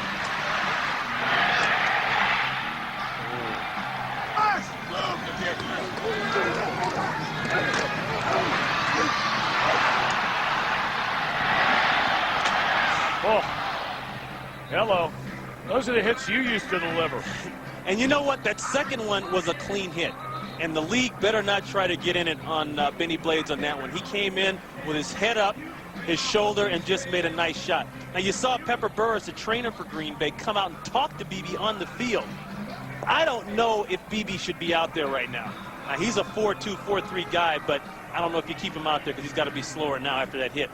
You talked about at the beginning, they had to get Barry Sanders involved, and boy, was he ever. Yeah, and you get him the ball early. See, what's happening is Detroit doesn't have to play catch-up running the football, which is hard to do even when you have a Barry Sanders. You know, they have stayed in the game. And what else is big, too, Tom? What just happened here on this last interception by Ryan McNeil? They denied Green Bay points. This team has gone from down in the dumps and all the drama that went on last week in Detroit to now being in it with a team that everybody's saying can go to the Super Bowl.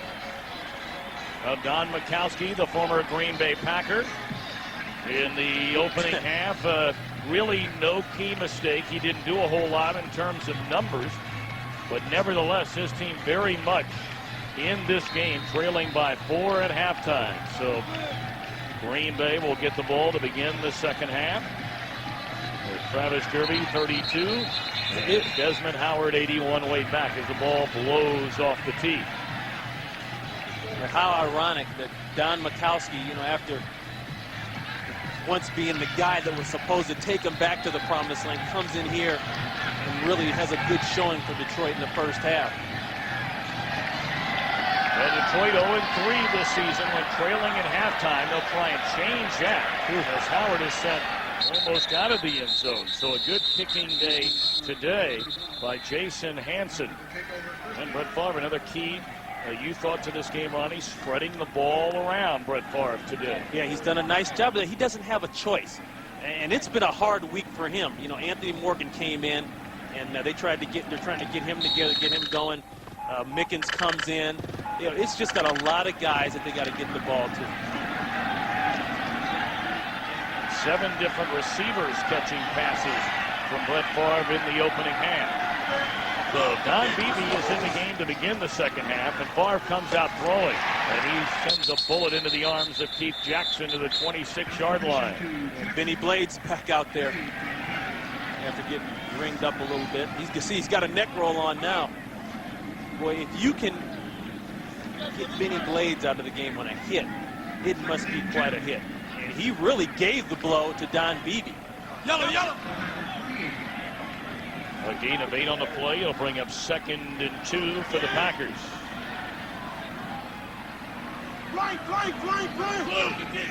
Edgar Bennett motion, and the pitch goes to William Henderson. Cuts it back to the inside. Very close to a first down. Needed to get to the 30. And Henry Thomas there on the stop. I would suspect Green Bay to try to get more involved in their run. See, this is why. There's Sherman Lewis, the offensive coordinator, sitting to the right of wide receiver coach Gil Haskell. A much safer place for Gil Haskell up in the booth. It has not been easy for Packer assistant coaches on the sideline. They have been fair game the last couple of years, getting run over. Favre in trouble.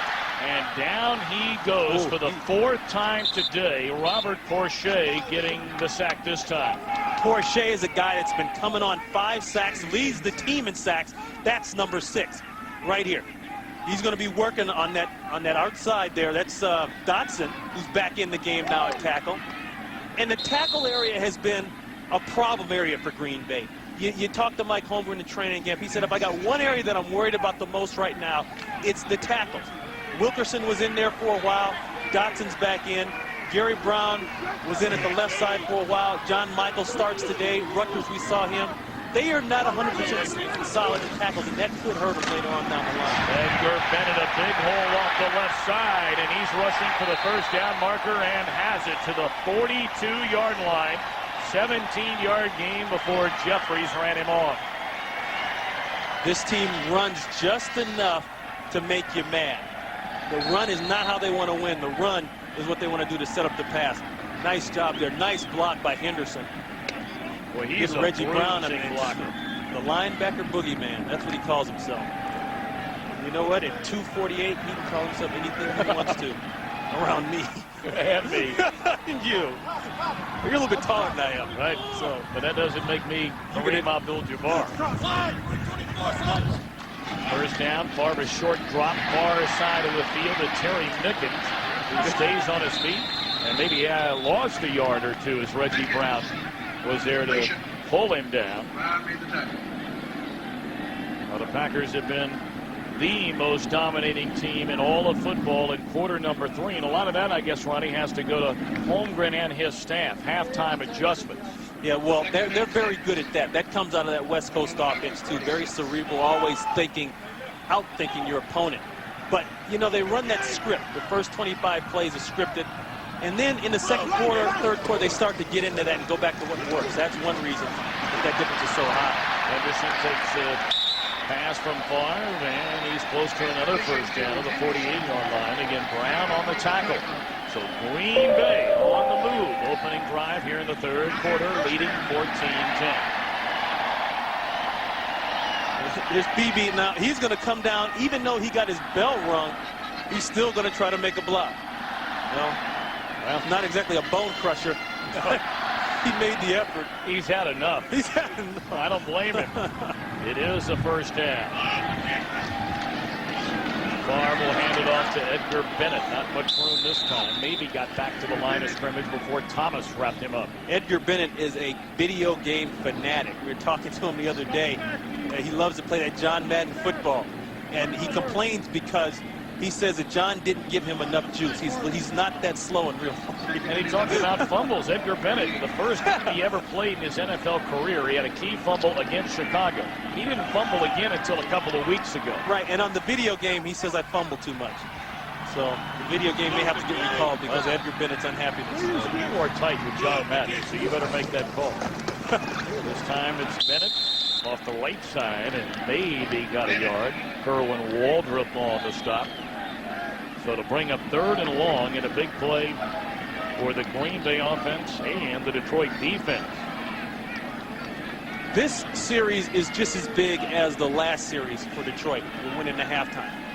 Because you come out in the 3rd quarter, everybody's made their adjustments, and now you say, okay, if this doesn't work, then we have a chance to beat these guys today. We're doing the right thing. And vice versa. The offense comes down and moves the ball. They say, hey, we made the right adjustments. We're on our way now. Everybody starts to feel their cheerio. 3rd and 10, Desmond Howard, a 4th receiver. And he will make the catch, but is shy of the first down by a yard, maybe 2. Brad Ford on the stop. So the ball at the 38-yard line. Do you go for it if you're Mike Holmgren? I think it depends on how short it is. He's not going to do it. It's one of those long shorts. You know what I mean? It's not a short. They are 0 for 4 on 4th downs this year. They have never converted one. Mike knows what kind of game this is. This is going to be one of those games that the first person that makes the big mistake, it's going to cost him. And he's not going to be the first guy to make that mistake. Glenn Milburn standing back at his own 10-yard line, a dangerous punt return man. Hendrick's been working on this short pooch kick. I'd let that one go. And it will go. And it takes a Packer roll down at the 15-yard line. Down by Corey Dowd. Figures that he was down the ball. Monday is brought to you by Ford Escort. It's new and it's nifty, made for the smart, the intelligent, thrifty. By Sprint, the official telecommunications provider to the NFL. By HBO, it's not TV, it's HBO. And by Packard Bell, the world's #1 selling home computer. Back in Lambeau Field, Green Bay, Wisconsin. Green Bay on its opening possession in the second half has to punt it away. But now Don Mikowski has felt the injury bug to his receiving corps. Herman Moore has not come out of the locker room since halftime with an injured shoulder. So Aubrey Matthews, keep an eye on him, number 83 now in the game. And Barry Sanders slips off the right side out to the 17-yard line. But what would make Mikowski any happier than to see Moore come back out of the Detroit locker room? Yeah, that's huge. Now, it'd be interesting to see how this changes them on offense. You know, they don't have that big, tall guy to go to. In fact, now they've really got 3 little guys on the field. There is no true X-receiver, as they call it. And Mikowski is hit on just 5 of 12, 38 yards. Short drop.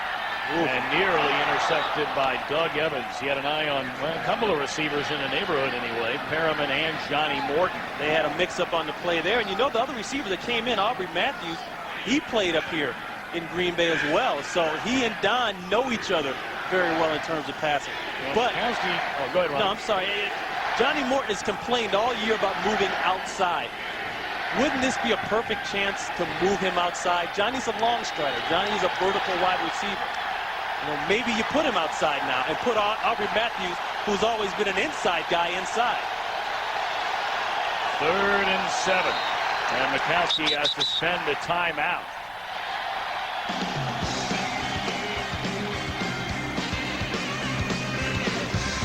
Next week, a huge Sunday doubleheader here on Fox. The Green Bay Packers will battle the Kansas City Chiefs in an interconference battle, and then the showdown, the Niners and the Cowboys. It all begins at noon Eastern, 9 Pacific. Check local listings for the game and time in your area. The NFL on Fox. Good one here. NFC Central Division. 8:20 to go in the 3rd quarter. 3rd down and 7 for Detroit from their own 18-yard line. Morton in motion. And Mikowski in trouble. Down he goes. The blitz was coming, led by Leroy Butler. And that is his 3rd sack this season. Rich Shermer threw him a curve. He came with the inside blitz. Both corners came from the inside, and then Leroy Butler came. That's a look Don Mikowski hadn't seen all day today. So now punting out of his own end zone is Mark Royal. Well, he gets a charge into this, but returnable for Desmond Howard at the 41-yard line. Crosses midfield, stays on his feet, and all the way down to the 37. Stop made by Ron Rice, 46-yard punt, but a 21-yard return by Desmond Howard. Desmond Howard. Time field goal position there. Or field position if you choose. 14-10 Packers. Aerial views of Lambeau Field in today's game being provided by the new Miller Eagle. The Eagle, a fixed-wing airplane that has been equipped to provide aerial coverage on sports television. And we've been testing the Eagles a new way of bringing these gorgeous shots home to you. 14-10 Green Bay. First down gives to Edgar Bennett. And he's down to the 31-yard line. Late flag coming in. Benny Blades again in on the tackle. Tom White, our referee, has been a very busy fellow today. And I think they ought to change Benny Blades' position title to linebacker, because he's listed as a strong safety, but this year he's played linebacker. Holding, number 30, offense, 10 yards, first down. That's a big one, because Bennett rips off a nice run. William Henderson gets the call, and that takes it all the way back to midfield. Now, Henderson will be on the left, right there. Well, boy, you know, unless he grabs Claw from the backside, you don't see any hold there at all. London Bridge falling down. Well, you're good. You're good, Tom. 7:35 to go. And after the penalty, it brings up first and 20. Catch made by Chamorro. Is stopped at 53 by Ryan McNeil, a 14-yard pickup. Mark Chamorro makes no bones about it. When he catches the ball and he realizes he can't go any further, he's going to lower his shoulder and try to run you over. Here's a guy who's been pretty good in terms of attitude with Mark Jackson, or with Keith Jackson coming in here, because Jackson has come in and kind of stole his thunder. He's caught all the balls that up until last week Chamorro was really not involved. I don't blame Ryan McNeil for getting down there on that one. 2nd and 6. Edgar Bennett motion for a 3-step drop, pump fake, drops it off to Jackson across the middle. He's down to the 16, a first down. Blades was trying to stay with him and couldn't.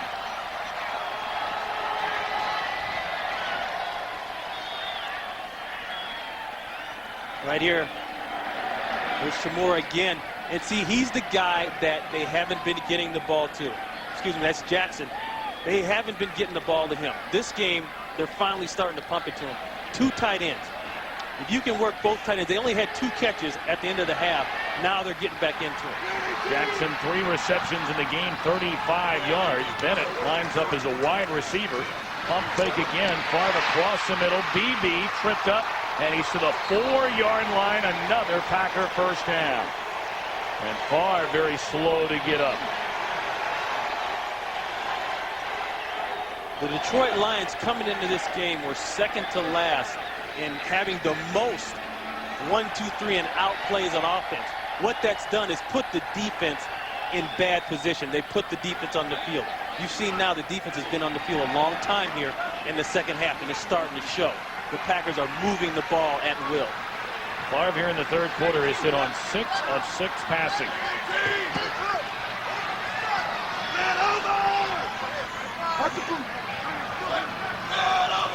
Just got it off before the play clock ran out. Edgar Bennett is met immediately. May have lost a yard or 2. Reggie Brown along with Luther Ellison on the tackle. It'll bring up 2nd and goal. Look at the difference in it right there. That's 1 series for Detroit. And your defense is on the field sucking air. Antonio Freeman would like to be a part of this, but that's pretty much a situation he'll be in the next 4 weeks. They originally said 4 to 6 weeks on Freeman's injury. Now they're saying 4 weeks is more realistic. Second and goal. Play fake. Favre rolls right. Now back to his left. Throws to the end zone. Touchdown. Mickens is second of the game. Now, Beebe, what's Beebe doing up there? I thought Beebe was hurt. Beebe says, I'm going to go ahead and jump too. And another dive and catch. I mean, same thing as the touchdown before. Same part of the end zone. Terry Mickens coming into the game today had a grand total of 7 catches in his entire career. 2 years. Today's the first game he's been active all year, and he has 7 receptions, 52 yards, and 2 of them for touchdowns. They may have found an answer to their wide receiver problems with Terry Mickens back in there. Extra point good by Jackie. 4:33 to play in the third quarter. 21-10, Green Bay. Week 9, Tony Banks of St. Louis, the Jets' Keyshawn Johnson, and Terrell Owens of the Niners for their performances last Sunday. Each week degree will honor the league's hottest rookies. Now the Green Bay offense, red hot. Brett Favre, 3 touchdown passes on the day, 2 to Terry Mickens, and it's a 21-10 Packer lead in the third.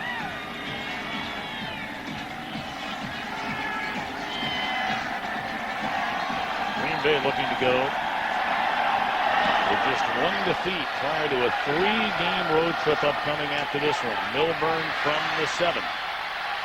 Finds a seam, and he is tackled out at the 35-yard line by Tyrone Williams. Jackson and Chamora, this is where he wanted to go. He wanted to work this combination. He really wanted to go to this guy, but you can see the great coverage by Blades. That's why you can't let Brett Favre scramble around. He wants to go to his right. When he comes back to the other side, he can pass as accurate as anybody in the NFL on the run, and he does it twice, and good catching helps. Herman Moore has come back in for the Lions. They trail by 11. And Moore is in motion.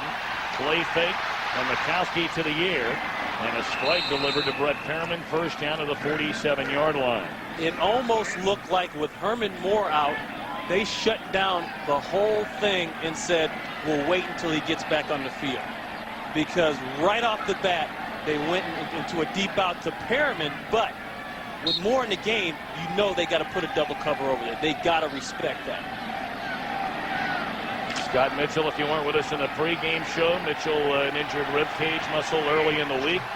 Designated as a third quarterback today behind Mikowski and the rookie Johnny Johnson out of Illinois.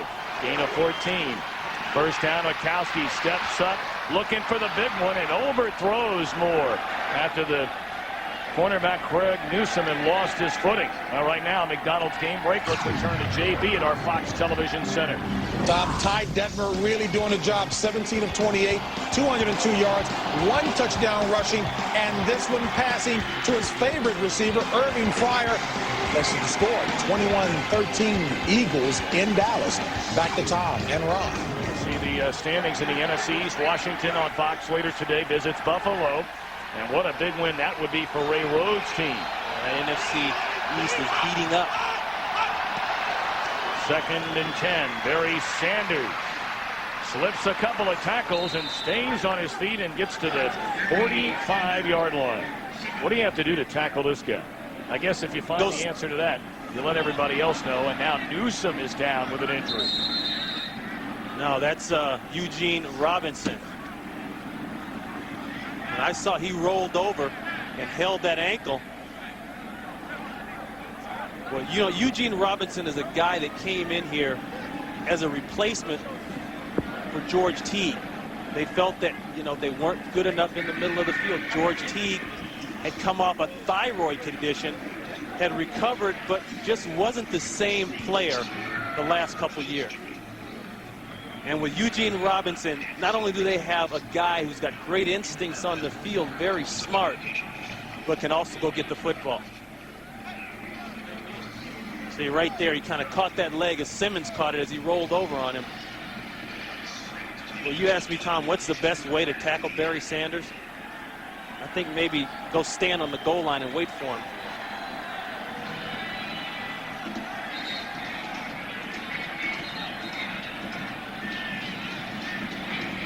saw Rutgers injured a moment ago, and now Robinson will have to leave. Rutgers has battled a problem in the knees, arthritic knee condition for Rutgers, trying to return after a pair of surgeries.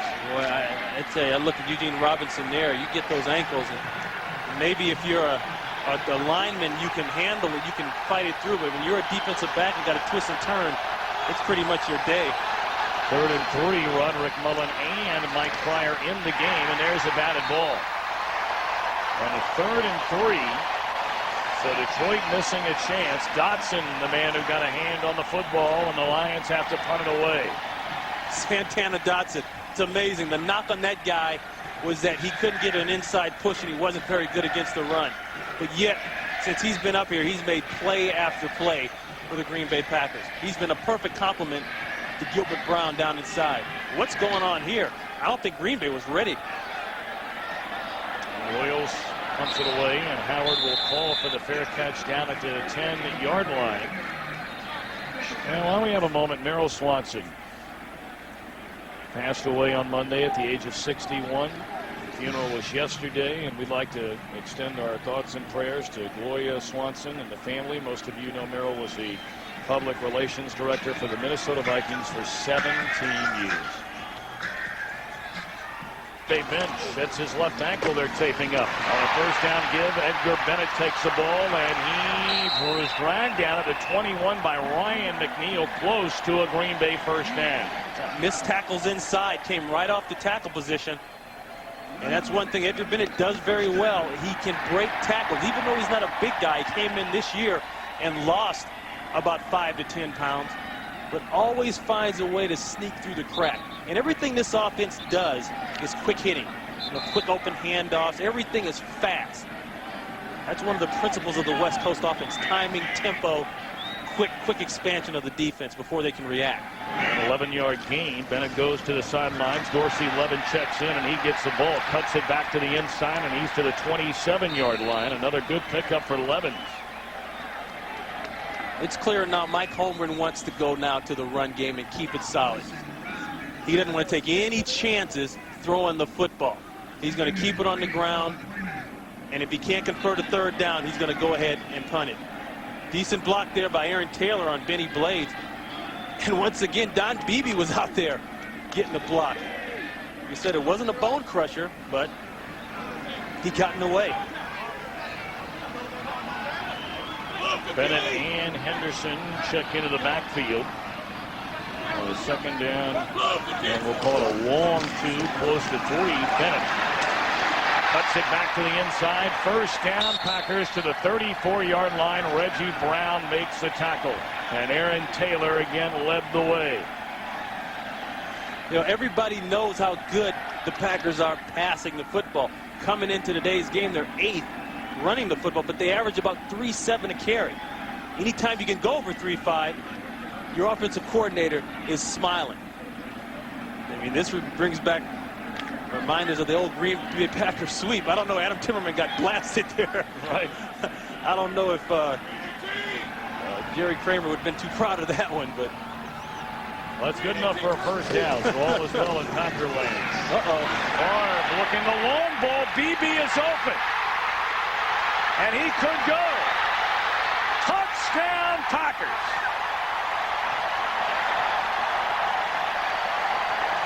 Now here he goes. Dinged head and all. He's going to make the jump.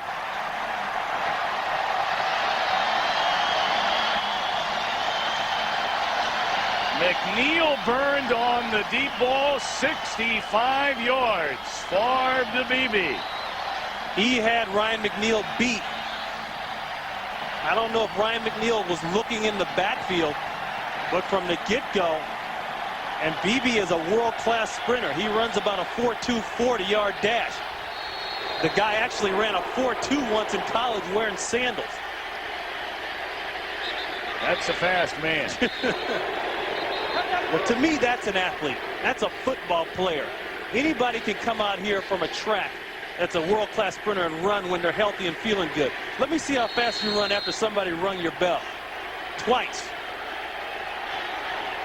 Antonio Freeman say, hey, get him some oxygen. He needed that after the 2 hits.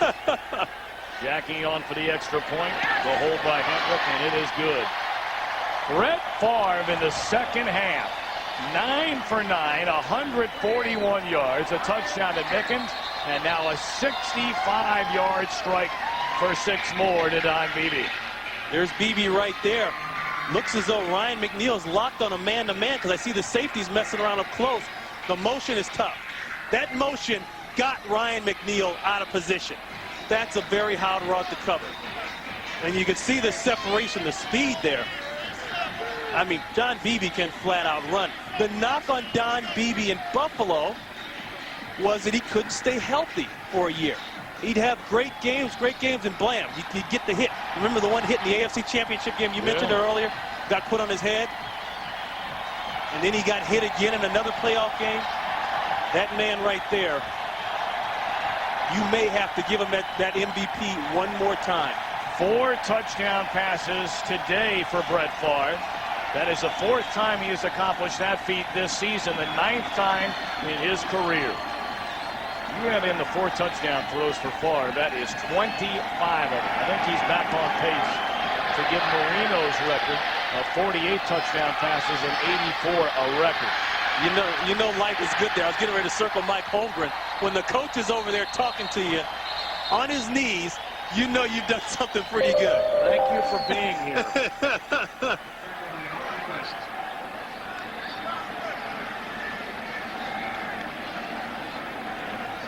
I guess he's going to show his speed, right?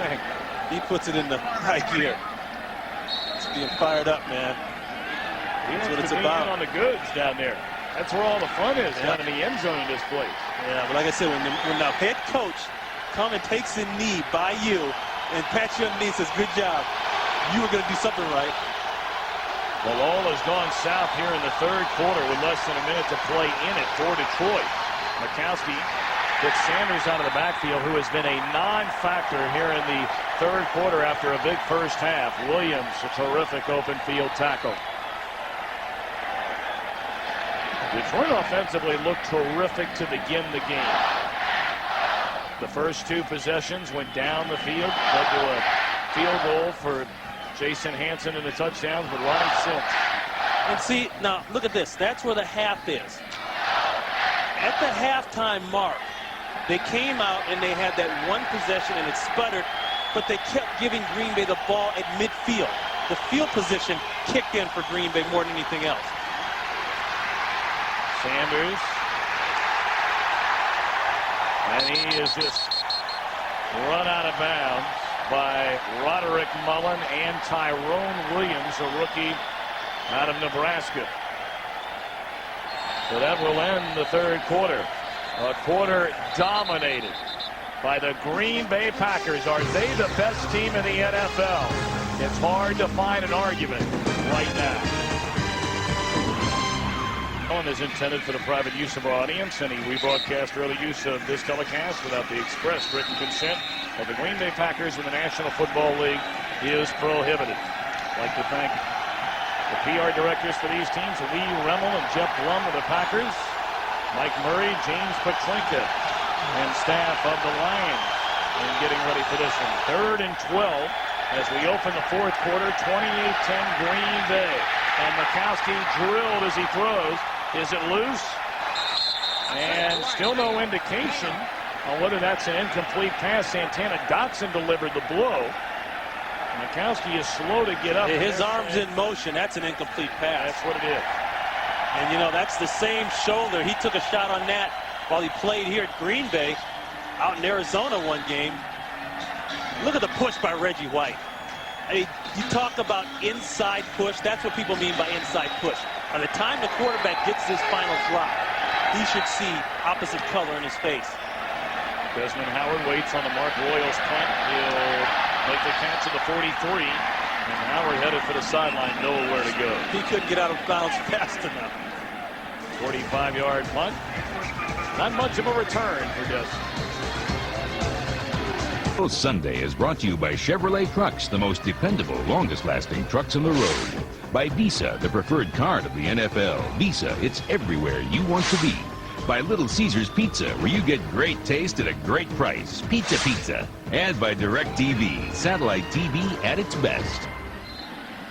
Reggie White and the Packers with a 14-point run here in the third quarter, leading 28-10 with 14-13 left to go. First and 10, Green Bay. Starting this time at their own 46-yard line. Bennett in motion, and then give us to Henderson. He has a couple of yards to midfield. Ellison Wells on the stop. Notice Hank Thomas not in there.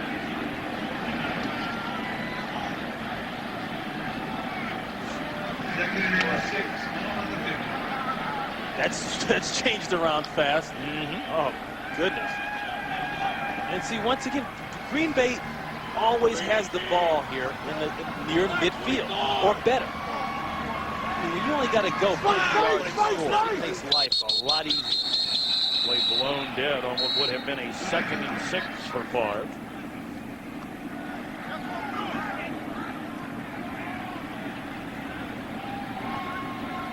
False start. Number 63, offense, moving prior to the snap. That's a 5-yard penalty, 2nd down. Look what Brett Favre has done in the second half, Ronnie. He's been perfect. Funny, Brett Favre told us the other day that the first 3 years, the worst thing he did to try to get this offense was to go home and study it. So the only way you get better at this offense is to play it. And that's been the biggest thing. He spends half the time studying now than he did when he came here. It's just so complex, so much stuff going on. Well, early movement on what would be a 2nd and 11. Free play as Edgar Bennett takes it to the outside, but Antonio London moved early. So Tom White, our referee, whose voice is beginning to wear down, I'm sure, by this point in the game. Been turning that microphone off and on more than our audio guys down in the truck today. 16th penalty of the game. Offsides. Number 91, defense, 5-yard penalty, 2nd down. And there's that microphone. You know, Ronna, you were able to really give us some serious inside information last week, a couple of weeks ago, when Jim Mora threw down a headset, and he said a new one would cost a couple of $100. What about that microphone and a referee? Well, hey, you know, that's a wireless there, so that thing there, that's up there $700-800, easy. You may have to import it. Hey, I've yet to see a referee get mad enough and throw off his wireless headset in disgust. 2nd down. Carry is Edgar Bennett. Picks up a yard. It'll bring up a 3rd down. Tackled by Reggie Brown. Right now, McDonald's game break. And let's return to JB at our Fox Television Center. Tom, we've got a ball game in Irving. Why? Well, take a look. Emmitt Smith, now the 4th all-time touchdown leader. His 105th right there. 2-point conversion to Eric Bjornsson. We're all tied at 21. 8 minutes left in the 4th. Back to Tom and Ron. All right, Fitzy, I'm going to throw you out. Okay, What's on the line here? Here we go. Who wins that one down the stretch? 21 apiece. Dallas. All right. Thanks. 3rd down, 4 to go. Favre rolling right, throws, and it's in the air and incomplete. He had an eye down the field, but Reggie Brown was able to bat it away before Edgar Bennett, the intended receiver, could get a hold of it. I am amazed at how well Brett Favre throws to the right. And it's ironic because in this offense, there was another guy rolling to his right was pretty darn good, named Joe Montana. But the way he can just put this ball on the money, on the run, he does it better than anybody in the NFL. And that is the first incompleted pass of the second half for Brett Favre. That's how things are going for the Packers, not only today, but this season. Hendrick drops it inside the 10. It continues to roll and will be down at the 7-yard line. 41-yard punt, no return. Pryor, the first man down the field. Animals attack tonight. Now he's not going to attack anybody. Now he may attack somebody. Yeah. Detroit from its own 7, trailing 28-10. And they give us to Barry Sanders. Oh, what a move as he breaks it to the outside. Still on his feet and has a chance to go. Got to get him. And he is chopped down at the 41-yard line by Craig Newsome. And the more you watch him, the more you just shake your head and say, there are no words to describe it. 35-yard game for Sanders. Watch what he just put a move on Reggie White. And, you know, the knock on him is that he has never had great breakaway speed to, like, just go. Craig Newsome, he says, I'm going to stop the source. I'm going to get down by his legs, down by his shoes. Well, that is 149 yards rushing in a game today for Barry Sanders. So he ends a drought of 6 straight games without 100 yards. The longest drought of his career was 7 back in 90. And Mikowski in trouble, looking to improvise, still on his feet. And he's still moving around. And he's going to look downfield as a penalty flag comes down. The ball is dropped after all of that. The ball. Johnny Morton dropped the ball. Now they're going to get a hold probably back upfield. But Reggie White ran a mile giving chase to Mikowski. Jeez.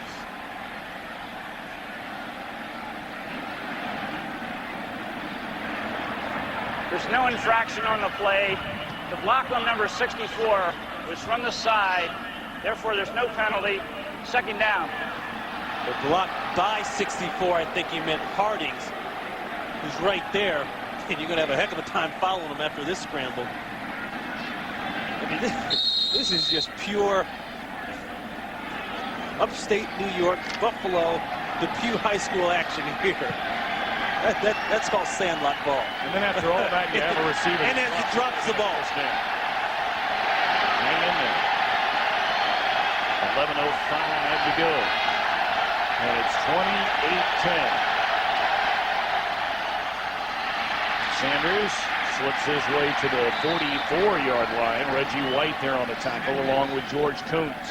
Thought it was interesting what Mikowski said about being here in Green Bay when Holmgren came in. You know, they spent 1 year together, and Mikowski was hurt most of that year. But he really enjoyed the game plan, the philosophy, working with Holmgren. He really thought he was a quarterback's type of guy, and he is. And, you know, that was kind of his biggest downer, being hurt. He felt that he really would have had a chance to do something big with this team. And, of course, Brett Favre came in that year and struggled, but showed signs of greatness, showed signs of what he is today back then. 3rd down and 8. Moore in motion, and he will make the reception, but is short of the first down at the 49-yard line. Down right there by Craig Newsome, so it brings down 4th down, and you have to believe that at this point in the game, Wayne Font says we have to go for it. He's got to go for it. And still, teams have found a way to take away the deep threat from Detroit. When is the last time this team pushed the ball up vertically consistently? They just haven't done it. And a large part of that is because Tom Moore, the offensive coordinator, is because of what happened in that Philadelphia game in the playoffs. They went bump and run and shut down people right at the line of scrimmage. 4th and 3. They need to get to the Green Bay 48-yard line, and they're coming after Mikowski. Batted ball at the line of scrimmage, and Green Bay will take over. Santana Dotson again for the 2nd time. Reached his big old paw up there, and the former Baylor Bear batted it down. Dotson has had an unbelievable day with some of the things he's done. You know, his father, Alfonso, played here. And you can see what he's done there. I mean, this guy, 5 scramble forced. That's a Pro Bowl type year. His father, Alfonso, played here. He was a 2nd-round pick of the Green Bay Packers in '65. But he chose not to come here and sign with the Chiefs. And I said, well, did he get that Super Bowl? Because they played in that first Super Bowl. He said, no, he left and went to Oakland. So he missed the Super Bowl each time. Or his son might get a chance. He might get a chance. Now it's blocked by Terry Mickens. The only bad thing Mickens has done today. Right. Don't worry, Terry. We'll forget about it. Now, the Green Bay Packers, there's been a lot of discussion with all the injuries to their wide receiving core. With Brooks going down and Freeman. Can the Pack make the track to the Super Bowl in New Orleans this year? Important game today because it's not over yet, but they felt they need to come out and win this one because they felt they could win. But next week, the next 2 weeks, is going to be where it really shows. Edgar Bennett cuts it back to the inside, plows his way to 1st down yardage at the 38. He just ran over Ron Rice. An 11-yard gain. Henderson leading the way for Bennett as he normally does, and a late flag comes in. You can see Edgar there. He's got that shoulder harness around his left arm there. He had that shoulder problem in the San Francisco game. A couple guys have have worn that thing. This is like a black strap, and it's tied on. And it keeps you from moving your elbow. See, right there, it keeps you from moving your arm. Number 52. Only so many places. Yeah, Aaron Taylor, he's got one, but his, of course, a little bit bigger. So they'll bring it back. Winner is getting the penalty infraction. Yeah, there it is right there. You can see the way that thing is strapped on there. Just kind of keeps that elbow, that shoulder in socket. Second down and 20. BB in motion, who had a 65-yard touchdown in the game today, and Edgar Bennett crosses the 40 to the 46. Stopped there by Luther Ellis. But without Brooks and without Antonio Freeman, well, you talked about what they had to do. Not much from Anthony Morgan, but a different story for BB and Mickens. Yeah, well, Mickens is a guy that surprises me. And you know, Mike Holmgren almost started Mickens last week. But at the last minute, he said, why? I'm already depleted. Why not give this guy one more week? And you know what? That was a great decision, because that week turned into something very positive. Yards after the catch has been huge. We missed tackles. Not playing the ball in certain areas. They just done a good job of running after they've caught it. Third down and 15. Far fakes one way, screen play the other way. Edgar Bennett rolling off of a block in front of him, but he'll be shy of the first down to the 43. And again, Benny Blades comes up to make the stop. Well, Green Bay will take to the road for the next 3 weeks, beginning next Sunday. And that road certainly has some frightening games on it, particularly the next two at Kansas City, where they're devastating at Arrowhead, and then the encounter at Dallas before going on to St. Louis. If they can get past, if they can go Kansas City, Dallas, and at worst come back with one win, they'll be over the hump. That's the word around the NFL. They will be over the hump. Those two games scare Mike Holmgren, I'm going to tell you right now. In Dallas, they have not yet exercised that ghost either. They've got to prove that they can go down there and beat Dallas. Dallas doesn't believe them, and I'm not sure Green Bay right now believes that they can beat Dallas. A penalty flag down, and they let the play clock wind down to 0, so they'll back them up. Well, apparently, we'll have to check that out with Tom White. There is no offense. That penalty is declined. Still fourth down. They'll decline the penalty, and Hendrick will drop back to punt it. The key question for Green Bay, as it was last season, is can they find a way to put together the best record in the NFC to have home field advantage throughout the playoffs? Because they cannot, or at least have not, gone down to Dallas and beaten the Cowboys in a regular season game or a playoff game. They don't believe they can do it. I don't care how good their record is now. They have to go down there and do that first. That will take them to the next level. They know they can get the 49ers. Now they got to try to get the Cowboys. Aerial views provided by the unique new airplane called the Miller Eagle. Today's pilot, Mark Volano, and the Eagle Vision system operator, Steve Howe. We're wondering if that would get a little bit chilly up there here in Green Bay, Wisconsin, hovering around high above Lambeau Field. No, not at all. Wind chill's lovely up there. 28-10 with 7:15 to play. Mikowski brings them to the line of scrimmage, and if they're going to try and find a way to get back in it, they better do it right now. Morton made the catch, but lost his footing, and maybe picked up a yard. Doug Evans right there with it. Now, Detroit last year reeled off 7 wins to end the season, and then went on and got hammered in the playoffs against Philadelphia. But it's going to be a much more difficult road for Wayne Font's team to do that this year.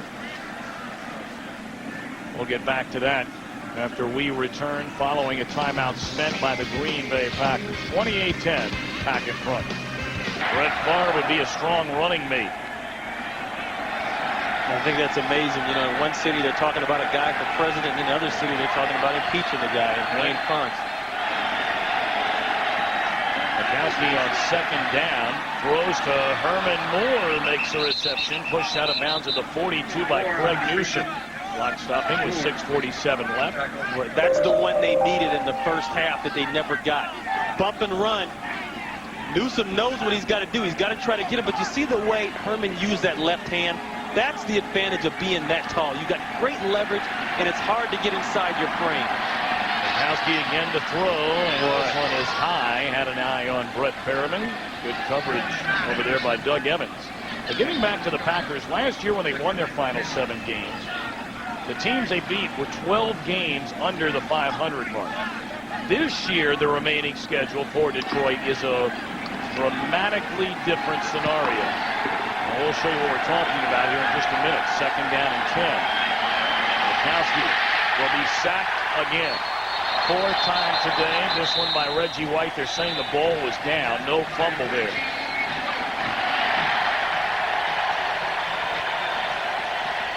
Reggie White now, you know, Zephyrus Moss has done a pretty darn good job on Reggie all game long.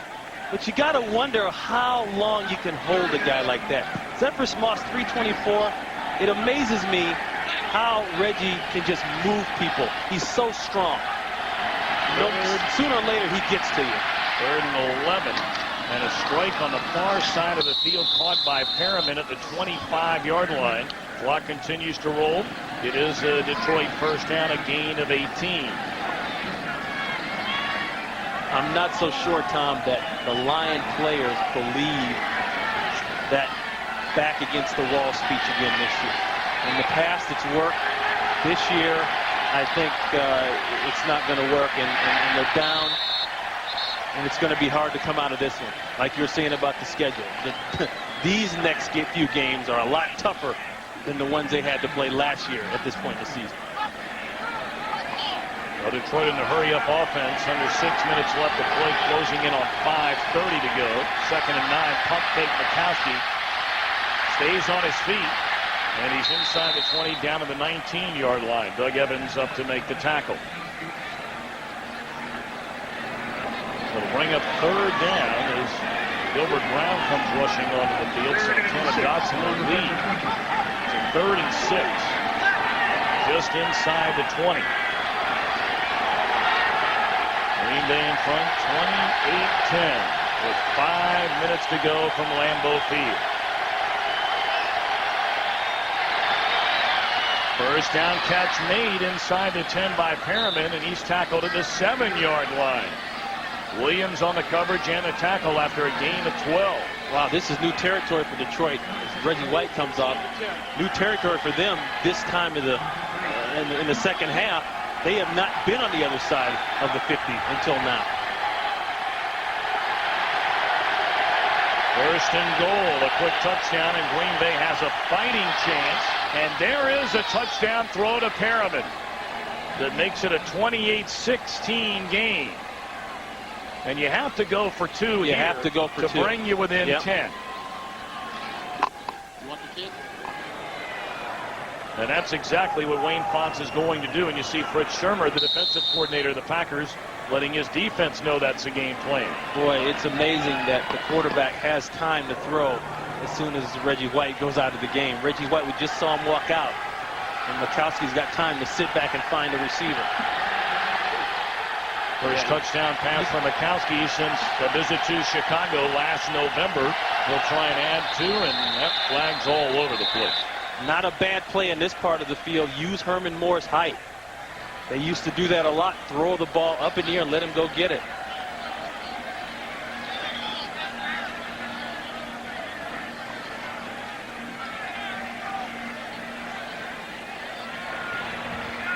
False start. Number 1, offense pulling out without the ball. That's a 5-yard penalty. Let's do to try over for a 7. It's hard to be quarterback when you don't have the ball. Reggie's still on the sideline. If I'm down Mikowski, I like to look over to the sideline and see 92 standing over there and not in my face. Morton in motion now from the 7-yard line. Mikowski steps up and hits Moore. Did he get in? Yes, he did. That is a 2-point conversion to bring the Lions within 10 at 28-18. Butler was with him step for step, but a perfect throw by Mikowski.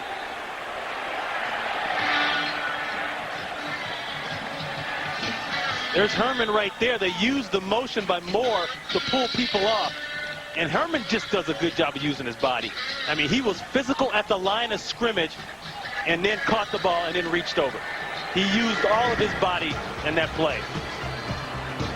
This is the touchdown throw a moment ago to Perriman. It's a 10-point Packer lead. Having to go back into Detroit, if they have to need that game, you never know how that one can turn out. Well, the onside kick is coming. Oh, in the air and a free ball, and Detroit might get it. A scramble for the football all the way down to the 40-yard line. Look and at Bodies this. are still down there fighting for the ball. It looked like Herman Moore was going to get it off the high bounce. Isn't that smart, the way they use Herman Moore? And Detroit has the football. Let's see who's at the bottom of the pile. It looks like Jocelyn Borgella, the third-year pro out of Cincinnati. So he has the football, and Detroit still has a chance. They used Herman Moore and had him go up high to get the ball. And, you know, now, most people would say, why would you ever put Herman Moore? Herman's on the end. You can't miss him. He's the tallest guy there. Well, watch this. Herman makes first contact with the ball. That's all you want. And then it's floating around the ground. But you want that first contact, because now you have a chance. Once you could get it to this point here, then you have a shot to get the ball. And that's the perfect kick by the kicker. Hansen did a great job of getting that ball to bounce high on that second bounce. 28-18, 4:20 to go. Detroit 2 timeouts remaining. And Mikowski fires, and it looked like it was tipped at the line of scrimmage. Incomplete. He had an eye on Herman Moore. Funny how Reggie White is back in the game. Things got a little tight.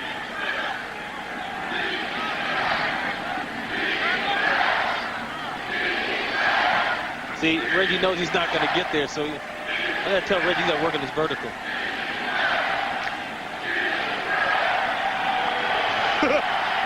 No wonder it got tipped. It's like trying to throw it through a wall. It's lucky it's not sitting on Oneida somewhere.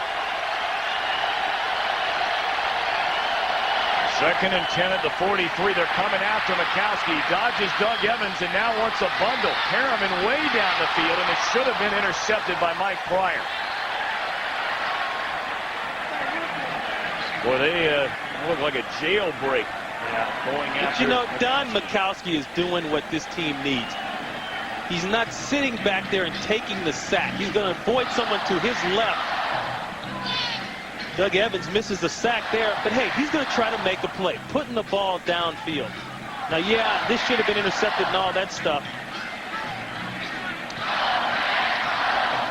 But you got to admire the guy trying to make the play happen.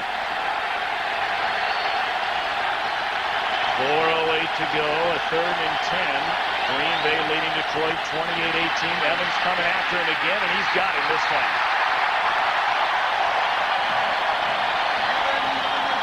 Evans and Dotson were there. 5th sack of Mikowski in the game today. They brought Evans. Rich Sherman just said, okay, you're coming from the opposite side. Same play. Metzlar's a tight end, sees him, gets a push on him, but it wasn't enough. That's typical Fritz Shermer, bringing out a surprise when it gets tight.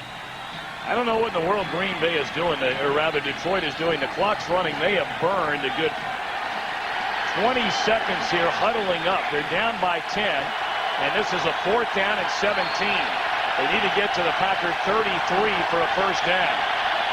They keep Metzelaars in the block. Gunned over the middle, and it's going to be short of the first down by it's going to be short. Yard. It looks short, well short. Now whoa, wait a minute. It looks like Detroit might have a favorable. No, they don't. It's going to be just shy by about a half a yard. That would have been a big favor. Hey, that sack makes the difference.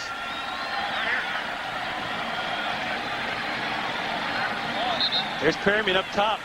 Look at the cushion that the rookie Tyrone Williams is giving him. Perriman just misjudges that first down marker by about a step. He was close and got to where he needs to be, but if he takes one more step and then turns, they're still on the field. Warwick Mullen delivered the big hit there to keep the first down denied. As Bennett takes the ball, and Detroit will spend a timeout. The Lions have 1 left with 3:20 to play. Green Bay leading by 10. Well, our Miller Lite play of the game came in the third quarter, and this was a big one. Yeah, this is the touchdown to Don Beebe. And the thing that's admirable about that, not only 65 yards, but the guy got his bell rung up a few times. You know, he told us about that bigger, stronger, faster program that he's on. And it's completely the opposite of how athletes have trained throughout the years. He's on high protein, you know, less carbohydrates. He says he's increased the fat in his diet because he was getting a problem with muscle pulls. And that's completely the way against how it used to be. It used to be low fat, high carbs. You can run longer. You can be quicker because of the low fat.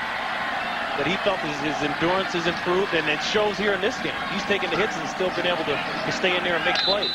Packers will burn the clock, giving the ball to Edgar Bennett, and that will be the final timeout of the game. Taken by the Detroit Lions, stopping the clock at 3:13 to go. So Detroit will slip to 4-5 later tonight on Fox. It's the X-Files, another chilling edition. And that'll come up at 9 Eastern, 8 Central on Fox. Arizona cheeseheads. All right. You know those guys out there? You're an Arizona guy now. I know, but there are a lot of cheeseheads in Arizona. There are a lot more cheeseheads than there are Cardinal fans in Arizona. I can promise. There's a lot more of anything than a Cardinal fans in Arizona. There's going to be some cheeseheads in the Diamondback games. You better believe it. You're big there. You're the man out there now. Voice of the Arizona Diamondbacks. Boy, I tell you, looks like I'll be flying to old PHX. Check out a couple baseball games under the twilight there. Huh? And I know you'll be flying down to New Orleans for the Super Bowl come January. The question is, will a few cheeseheads join you? That's the big question. Detroit out of timeouts and out of luck. Still fighting for very much down yardage, and getting it is Edgar Bennett.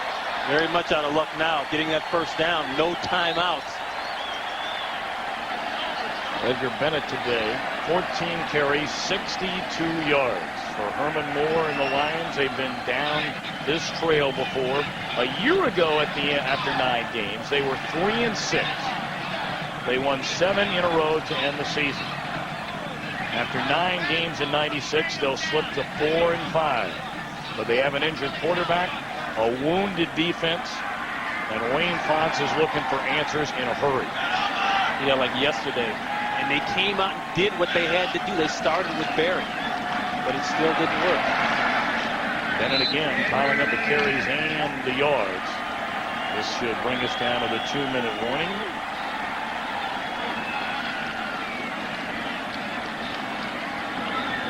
That's the way the season has gone of late for Moore and Sanders. 2 of the game's great players. And neither one has ever played in a Super Bowl. We're at the 2-minute warning, 28-18, Green Bay. Crowd roaring at Green Bay as the score has gone up on the board that Philadelphia has beaten the Dallas Cowboys 31-21. And the Green Bay Packers' hated rival in all of football, the Dallas Cowboys. They've ended their season in the playoffs. How much money did I lose? You made me bet that one. You made me pick that one just now. Right, well, I'm not going to hold you. You're not going to hold me to it, huh? We don't want to get me in trouble around here. Second down at 6, and Edgar Bennett will get to the 45-yard line. Stop there by Mike Wells. Well, they started off doing what they had to do with Barry Sanders, and that's get him the football, get it to him early. I would have liked to see more toward 25 times with the football, but he got 20 rushes in. They got in trouble in the second half.